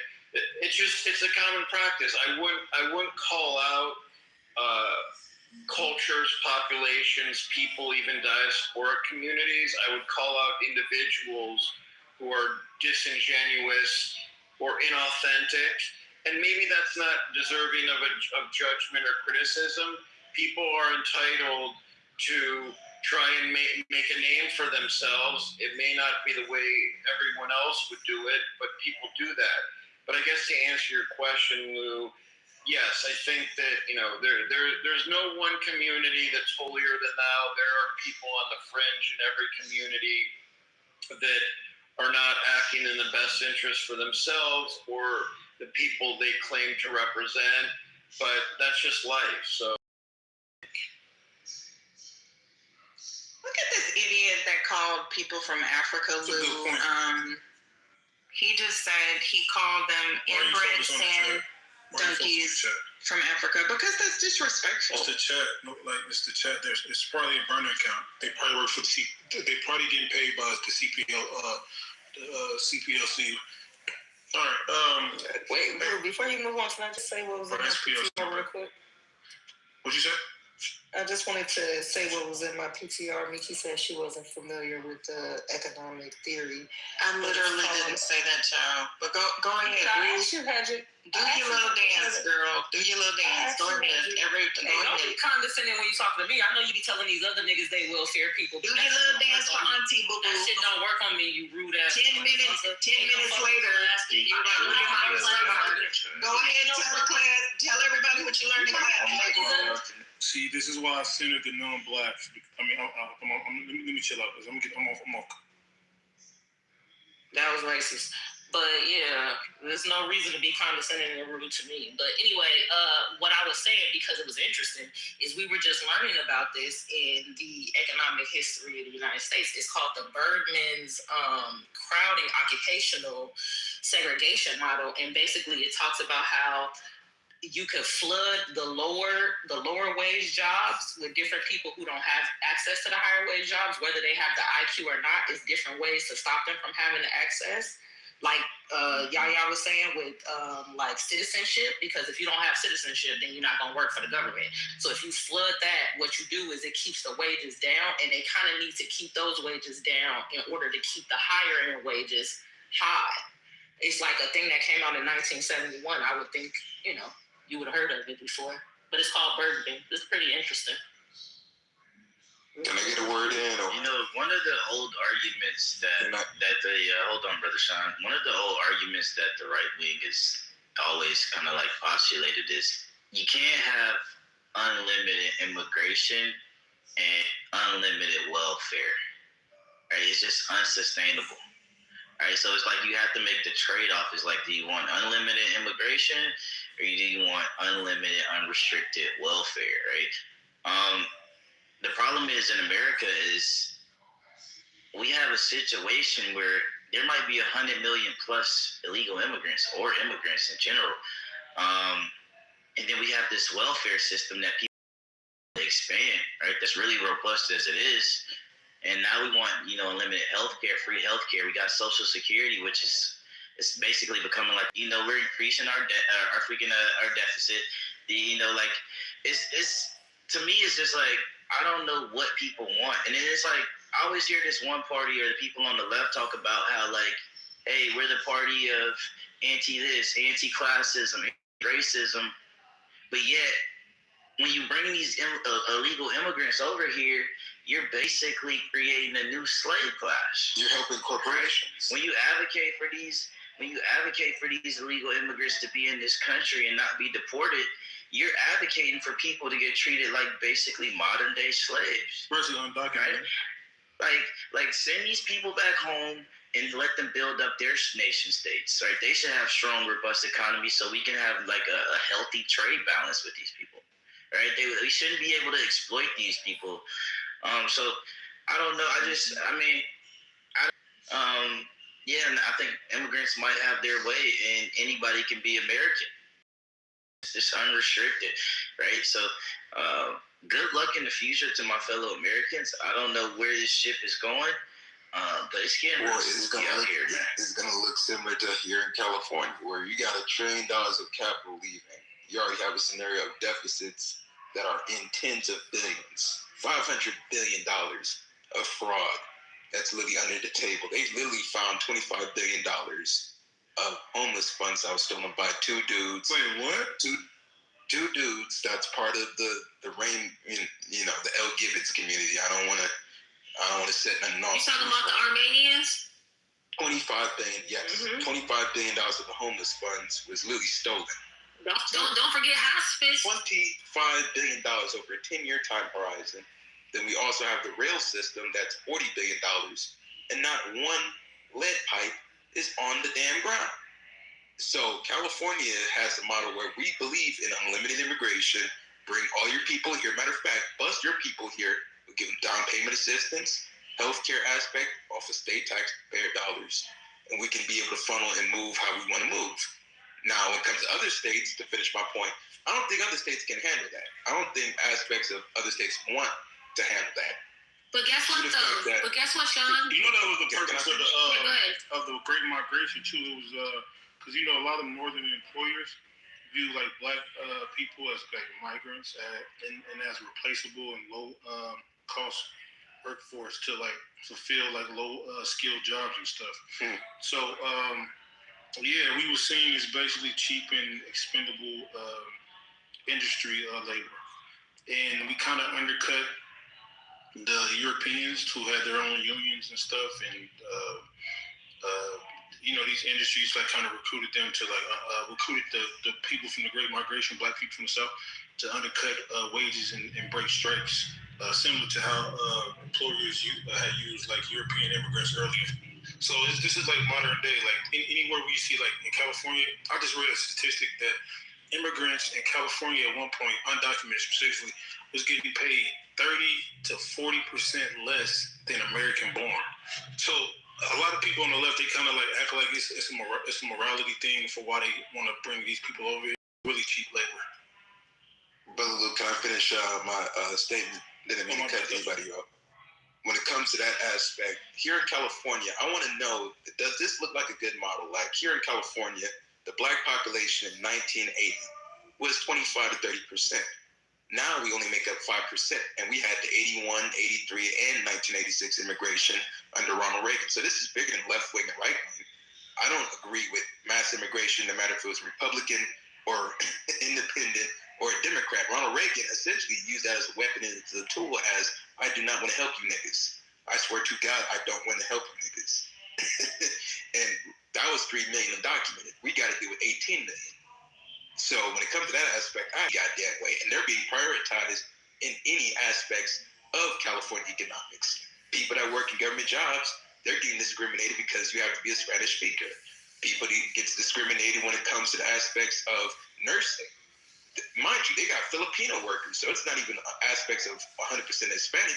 You got 3,500 Filipino workers getting busted in the Bay Area when it comes to fake documentations, situation of fake credentials. Hell, they can go to Alvarado right now and get a fake ID, social security number, and be ready to process to go. So when it comes to this aspect, it's not about aspects of hating. It's how long will the black community say, man, I surrender. You can bring in 20 million more on top of the 18 million that's already here. Because in California, the aspect of that's discriminatory, where you have the people going to the EEOC, black people, mind you, getting discriminated because they're not a Spanish speaker. Then when they are a Spanish speaker, they say, well, we want native speaker. Essentially discriminating and saying, man, we don't want no niggas around. And when black people do have that aspect of going to workforce employment, they got to deal with a similar situation. Wow. Just like how the black people in Miami got to go through the scenario, how LA has to go through the scenario. You know, I know people live in New York and the East Coast where you guys have a steady rapport with Dominicans and Puerto Ricans, but Mexicans feel like, nah, you're a Well, I like the Dominicans. Dominicans are cool. Did you say the California population it doesn't have to be to black? finish the aspect. You don't have to say that we are xenophobic, hate people of immigrant cultures. No, but damn it, when you're using immigration as a weaponized tool, where you don't want to hire anybody black and you get undercut, that's a problem. I yield my mic. Did you say California once had a 25% black population, or did I? Yes, in the 1980s. 25% of California was black in the 1980s. Black LA. Oh, that's LA County. That's not California. I said black LA. No, you said California. Okay, well he corrected. We only make up 5%. We are nitpicking. I asked him to clarify it. I agree with Sean. Like living in LA is like living in Mexico. Yeah. Correct. Like, oh God, like everything the Mexicans come first for every fucking thing. The Mexicans go to court, you got a court date, the Mexicans go first. They get the translator, or they gonna put all the Mexicans, or if you got a court date early in the morning, you won't see the judge until later in the afternoon, because they're gonna see every Mexican first. When you're on the phone, like you live in America, you have to hear, like if you call a business, you have to hear the Spanish. It's like, yo, I'm a fucking American. Like, it's just so crazy. Like, everything in California, like, this is Mexico. Oh, God. Like, it don't even make sense. Listen what's going on in Carroll County. And look, our state's attorney moving out of the state. He said longtime resident Carroll County state's attorney Haven Shoemaker believes Maryland's a lost cause. And after his term ends, he's moving down south. Westmore, who's a fucking Jamaican, and the Democrats in General Assembly, you've won, I'm leaving. Shoemaker says he's lived in Maryland his whole life of 61 years. He worked in different roles in local and state offices, but says that once his term ends in December, he's going to be out. Why is he going to be out? Let's see. Shoemaker, what do you say?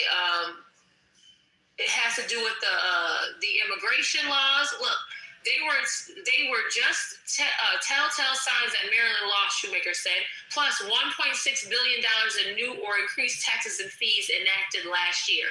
And who has to pay that shit? We do. Why? Because we're a sanctuary state. We're a sanctuary county. That's not shut the fuck up. At this point, if a black American doesn't understand what the fuck, you're retarded. You're literally mentally retarded at this point if you don't understand this. I just don't get it. Hold on. Let me say this part too, though. This is important.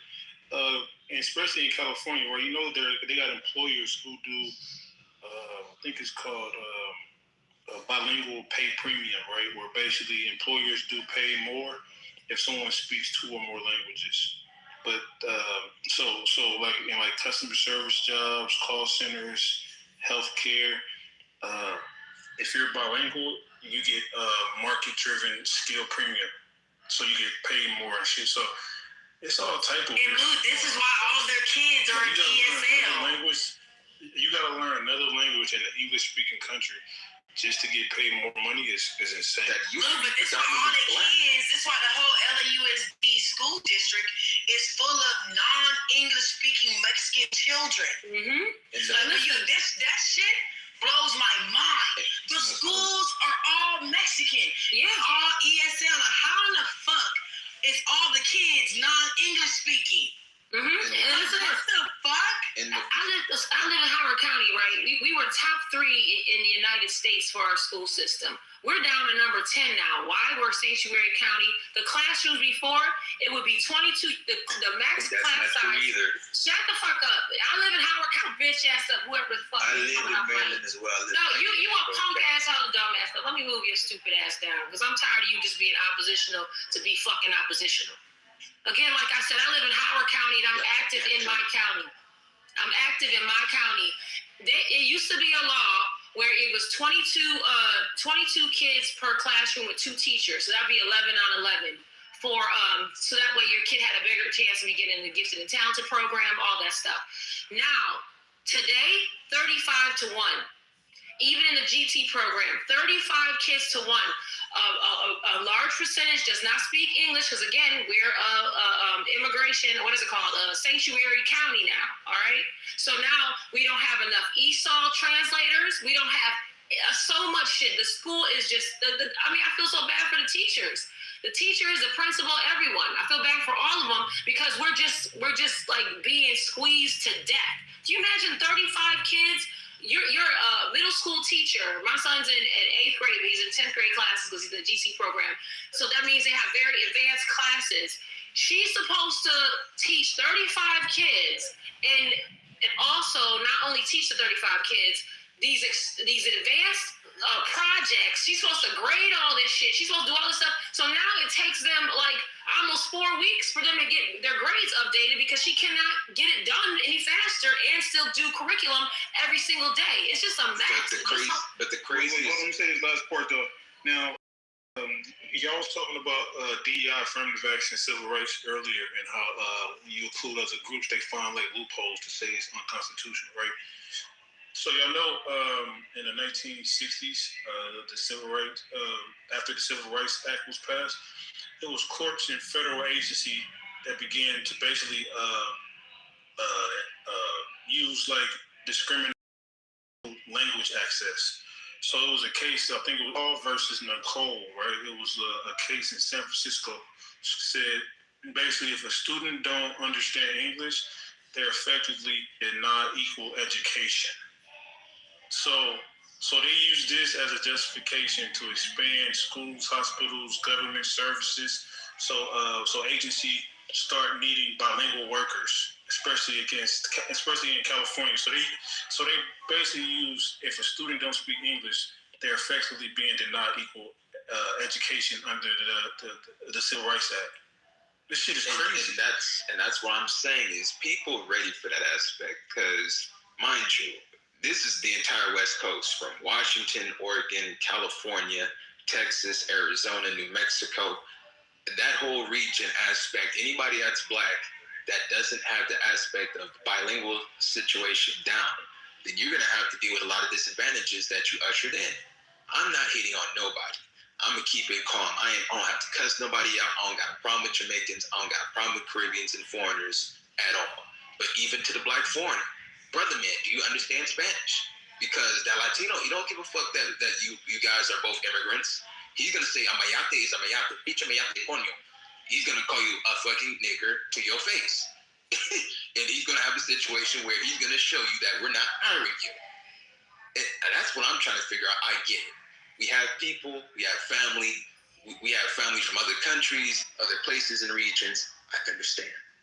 But when it comes to what Lou says, that's a situation where they can legally use the law, your laws, 64 Civil Rights Act and the 1965 Immigration Part-Seller Act, and those clauses to be able to weaponize it against black people in general. They had another law, right? It was something Bilingual Service Act of 1963. I forgot the full name, but it was a law that requires state agencies to provide services in languages spoken by a substantial portion of the public. So like that directly led to hiring and paying bilingual staff. So this shit was basically starting in the 60s and 70s, bro. Yep. And like we're in like reactionary mode, right? Because we always react to the shit that happens. Instead of being like proactive and seeing what's coming and then adapting, we kind of like in the reaction mode. Like, so now we're responding to shit that was in place in the 60s and 70s in 2026. So it's kind of crazy. And the funniest thing about it is these people call themselves mestizos, where most of the damn Hispanics that we do see in California, check the white box. Yeah, they check the white box every time. 58%. Yeah, that's a fact. Well, that's because of Westminster versus Mendez or whatever, the case where they went to court because remember they felt like they was getting discriminated against they wasn't able to go to school with white kids. So they went to court, to the Supreme Court, and got labeled as white. Mm-hmm. They said they're white. They have Spanish ancestry. They don't know why they was being treated like the quote unquote Indian or black children. Exactly. And they won. And you know what's crazy though? On that, it's an organization that helped that case. It was called LULAC. It's the biggest Hispanic civil rights organization in America. Karen Bass's husband used to be. So LULAC actually was campaigning they actually discriminated against full indigenous people in Latin America. Like they was really like, oh yeah, we're not we're on some white shit. So yeah, that's a fact. But don't y'all think that that this is discriminatory to like Americans, black and or white? The fact that we being bombarded with all this Spanish shit, like the fact that our children are not allowed to. You're supposed to adapt. If I go to a country, I'm supposed to adapt to the language. That's the official language. They shouldn't be making like exemptions for me because I just came over there, and then they're using the Constitution to kind of enforce that. Like, it's kind of crazy if you think about it. Like, but I think this is where America is headed, man. I think the Latinos got it. We not gonna let it happen. Wait. I want to say one last thing. I want to say, don't y'all think that it's discriminatory against young black and white American children? Absolutely. Especially as far as the schools, right? Because we are paying for the schools, the taxpayers. Our children are not allowed to even get American education. They are being Mexicanized. Ooh, Mexican. Yes, like literally, when you think about the events, like my son go to LAUSD. Whenever they have events, it's Mexican music playing. There are Mexican people selling shit at the school. There are Mexican people right outside the school selling fucking ice cream shit. Dominant. There are Mexicans everywhere. When I go into this classroom, the children barely speak any English. I'm like, bro, my son don't even get American experience in an American school in the fucking country of America.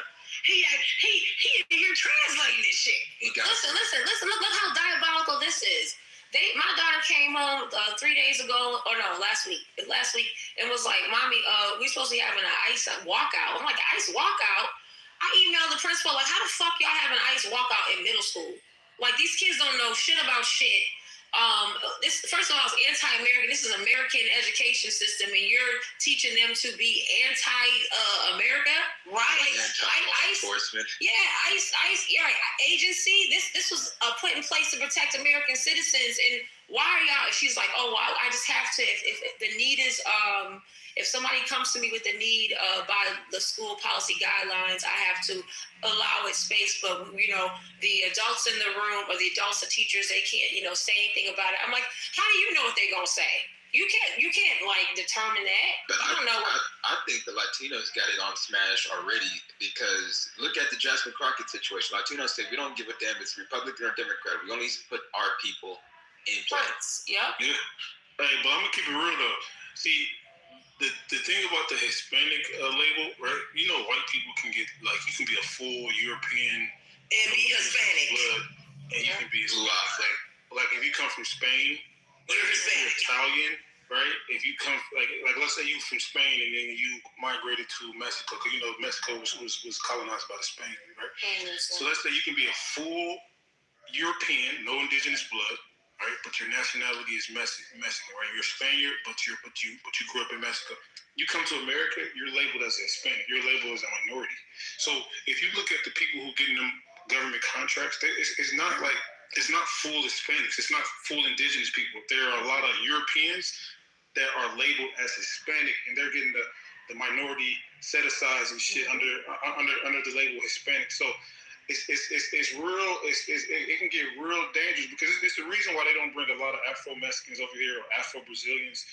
They disproportionately bring like the mestizo European class to America. They don't bring like the full indigenous folks. And that's their refill, because they feel like they dying out here. They got to bring in their cut. Come on, bring in the cut. More white people, for real. So Lou is not wrong. Like, I'm trying to look at it as, is people in the South really cool with a West Coast, like a West Coast get down South? Because we already moving to Texas. You already got motherfuckers from all through California, all through Illinois, New York, pulling down South. We already fuck up the housing market component. 2, we come up with the most wackiest policy agendas where we make your shit into California very easily, because I don't know, there's segments of black people in California that have no problem of the Spanish takeover. And you guys can swear up and down that these motherfuckers they ain't running nothing here. But remember, your population can go from, that means your kids gonna have hellacious. 3. Listen, 3, you must be being nice, Sean. 3, they be pregnant with 1 on the hip, 3 in the school, 2 walking with them down the street. And can't nobody speak English. And not one of them speak English. You be like, excuse me, like, get? What, bitch? I'm gonna keep it real, bro. Yeah. There's got to be some self accountability. Of course. Right? It is. The fucking people caping You for gotta think people. about it. We've been voting. Now, I'm independent, right? I don't have no political loyalty. I'm on the side of like right. But we kind of been voting for this. We've been so obsessed with like, oh, let's replace white people this. The white boogeyman. Yeah, then it's like they're bringing a new. They snuck in their white cousins now. Exactly. So it's like the same shit that we complain about. Oh, white people are bad. White people is this. All white people not paying attention to everybody. They're bringing a new group of people that practice the same. Well, not all. I won't generalize all because I fuck with a lot of Spanish. But they're bringing a group of people who assimilate to whiteness. Like it's like the Irish Italians, right? Like socially.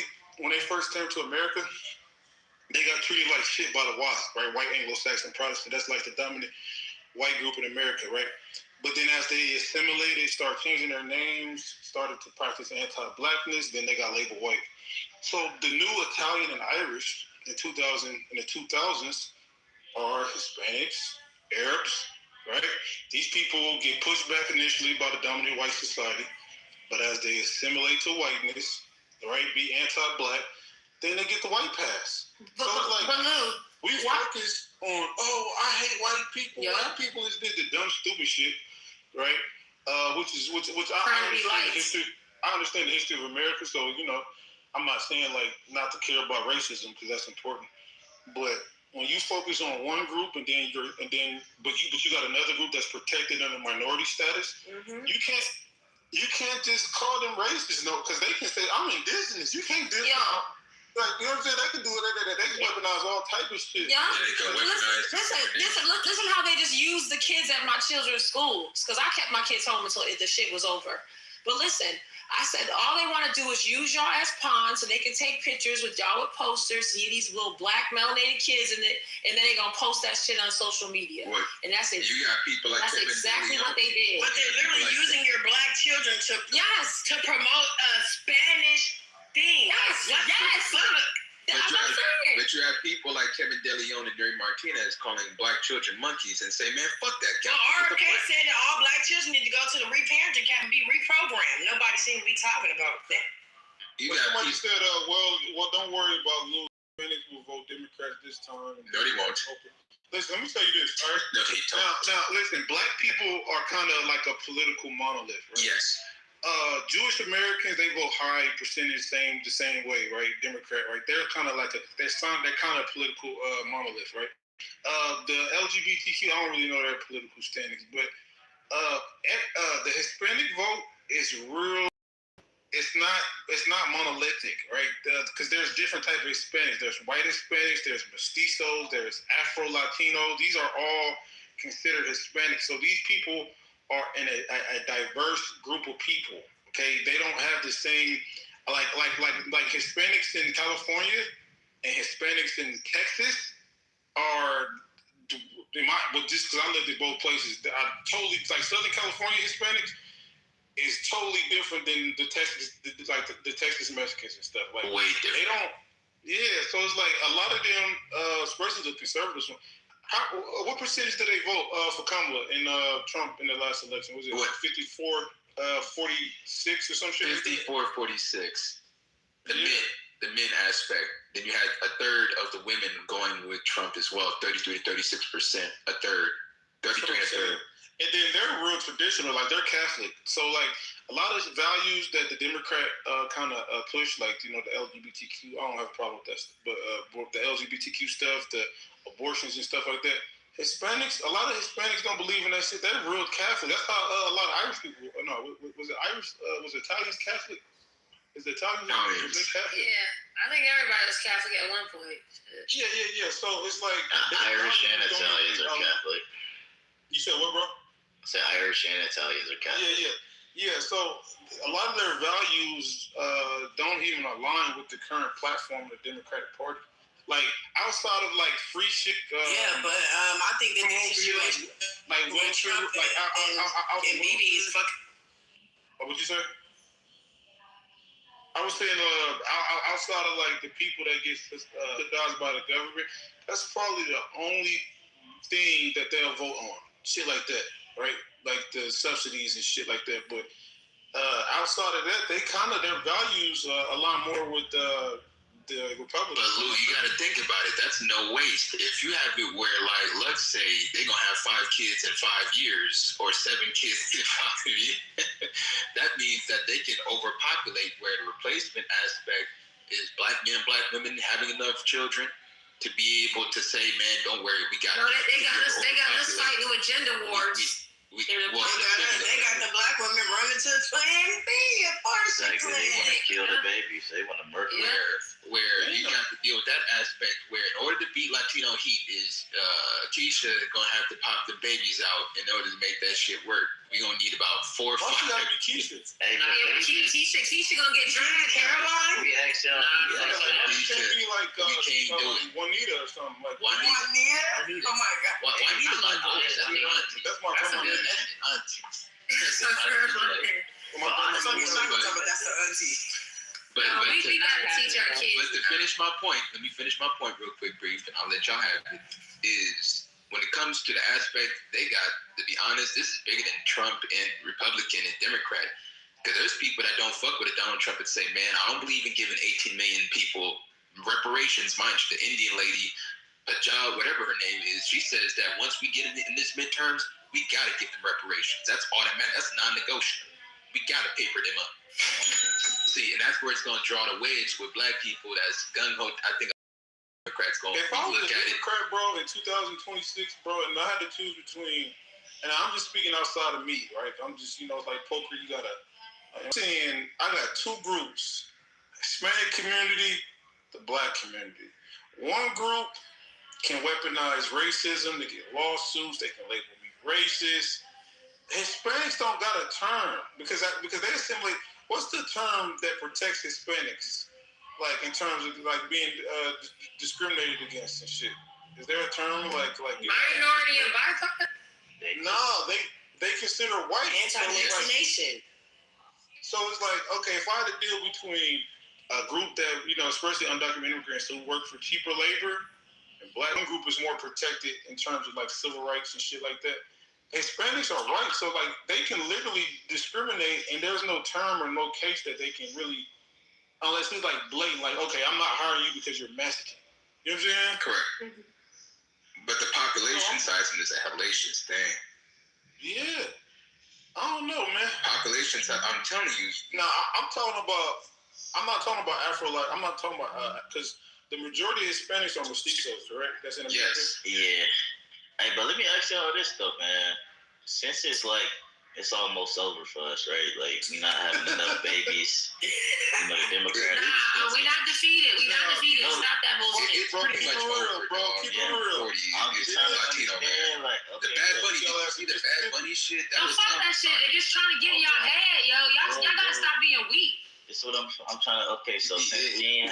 I don't fuck with y'all. Y'all weak, so y'all some we weak. Not having babies. Say him, damn. What the I'm just saying, like, don't be saying no dumb shit like that. Like, what do you say? Looking at this, what do you say when niggas is fighting for these illegals more than other people? No, everybody not fighting them. Yeah, niggas is fighting. Don't have money. This is what I'm saying. I'm looking at the statistics, right? Like, our health statistics suck. Like, we having heart attacks. We getting motherfucking cancer, diabetes. Our education statistics sucks. We not getting married. We not having babies. Everybody want to fight for abortion and illegal immigrants. So moving forward, should we just assimilate and mix with the Hispanics or mix with the We don't need to assimilate with no fucking body. Stop that weak ass question to somebody that's black man. Wild ass question. That was a wild ass. Once the father peeps out that your black ass is dating his daughter, it's an automatic no. It's a no-go. And one, Hispanics don't mix with black people. What if you turn your hair and tell them you don't mix? Dude, if that's the case, then why did you suggest we should mix if you... That's not me, that's Armenians. Yeah, Armenians, but Armenians, I don't know why he's saying that crazy stuff. I'm asking because I'm looking at the writing on the wall, right? Ain't no writing on the wall. We don't speak that garbage over here. Listen, y'all not even getting married, bruh. Y'all having gender we got divestors, we got illegal immigrants. I mean, no, there's a lot getting married. There's still a lot of people getting married. Y'all worship the Democratic Party. Y'all hate the church. Y'all hate the Hebrew Israelites. Y'all hate the Nation of Islam. So I'm just looking at all of the messages. Well, this is the thing. We're not a monolith, so that's one thing. And you got to understand. We are, my nigga. But on top of that, hold on, on top of that though, right? Just imagine if we actually controlled the media. We don't control the media, so everybody has a warped idea of what the hell's happening on a totality. But let me just say this. Erica Jimenez, whatever the hell her name is, a 33-year-old California woman, filed a federal lawsuit on April 2nd, 2026, challenging the California Black Infant Health Program after being denied entry. She is not Black. Represented by the Pacific Legal Foundation, she claims the race-based eligibility criteria violates federal law, arguing the program excludes non-Black individuals. So she was trying to get into these programs that she's probably been able to get into before. She can't get into now, and they cut off all that flat blackness. And she's a Hispanic woman. You cannot assimilate with these raggedy-ass people. What the hell are you talking about? Let me play this clip real quick. Somebody just told me to play this. Can you please play this? Let me play this. So this is from American Cholos, like a podcast, Hispanic show. Let's keep it rolling. Why she can do this? Because the African American community has done whatever they want and nobody's going to make them around. Wait. Stop being so racist so quick. I'm being racist. The African American community has got the gear of the media and the appalled, even white people, even young Mexican American kids, young, when I say that, all Latino kids, all behind them. They've got that gear already with them. So when they get offended, everybody else are getting offended. And they start fucking acting like they're victims or this. I'm not talking about the majority. I'm talking about a few individuals, but they have a lot of influence in the media. That's when somebody was saying in the comments when we did the one on some Hollywood stuff, and they were saying, well, why do you care about music in Hollywood? Because that's the influence. That's the influence that makes others exactly. That's what our children see. That's what our children go by. That's what they listen to. Do I think my G meant to build respect? Absolutely not. Do I think the homies that were at the video thought it was disrespectful? No, definitely just trying to get on there, trying to get on business. It's money. What is it disrespectful? Yeah, it's disrespectful. Dude, that would be like, imagine Misfit putting a shadiki on, right? African attire, with an afro, with a bunch of black ladies in blood and cribs, and he's talking about Shaniqua, so Maria. Hey, that would be all I want. They will go all out. Racist, he's racist. You know what the way I said it, I'm not trying to be racist, I'm not trying to trip. The blacks are allowed to say whatever they want. They're basically the only ones that can yell racism. So when they do it, it's all right. But when we do it, it's not okay. It's not okay. Then what it is, it has to be a big deal. They feel they have the right to call people out on anything they want. And nobody can tell them anything because they're black. So what does that mean? Because they're black and untouchable? To them, they feel like they went to slavery. They have the civil rights issues, that they're the ones that have been persecuted their whole lives. To them. But we have been there with them too. If you look at history, dude, there's a lot of places where say no blacks, no Mexicans, no browns. Right. So we had a part of that too. We're in there with them. We just don't put it out there like that. We don't complain about it. We weren't the majority there, but we were a part of that. We were a victim of that too. If the white man victimized us too in that way. Of course. But they're always talking about they were the last ones to get civil rights.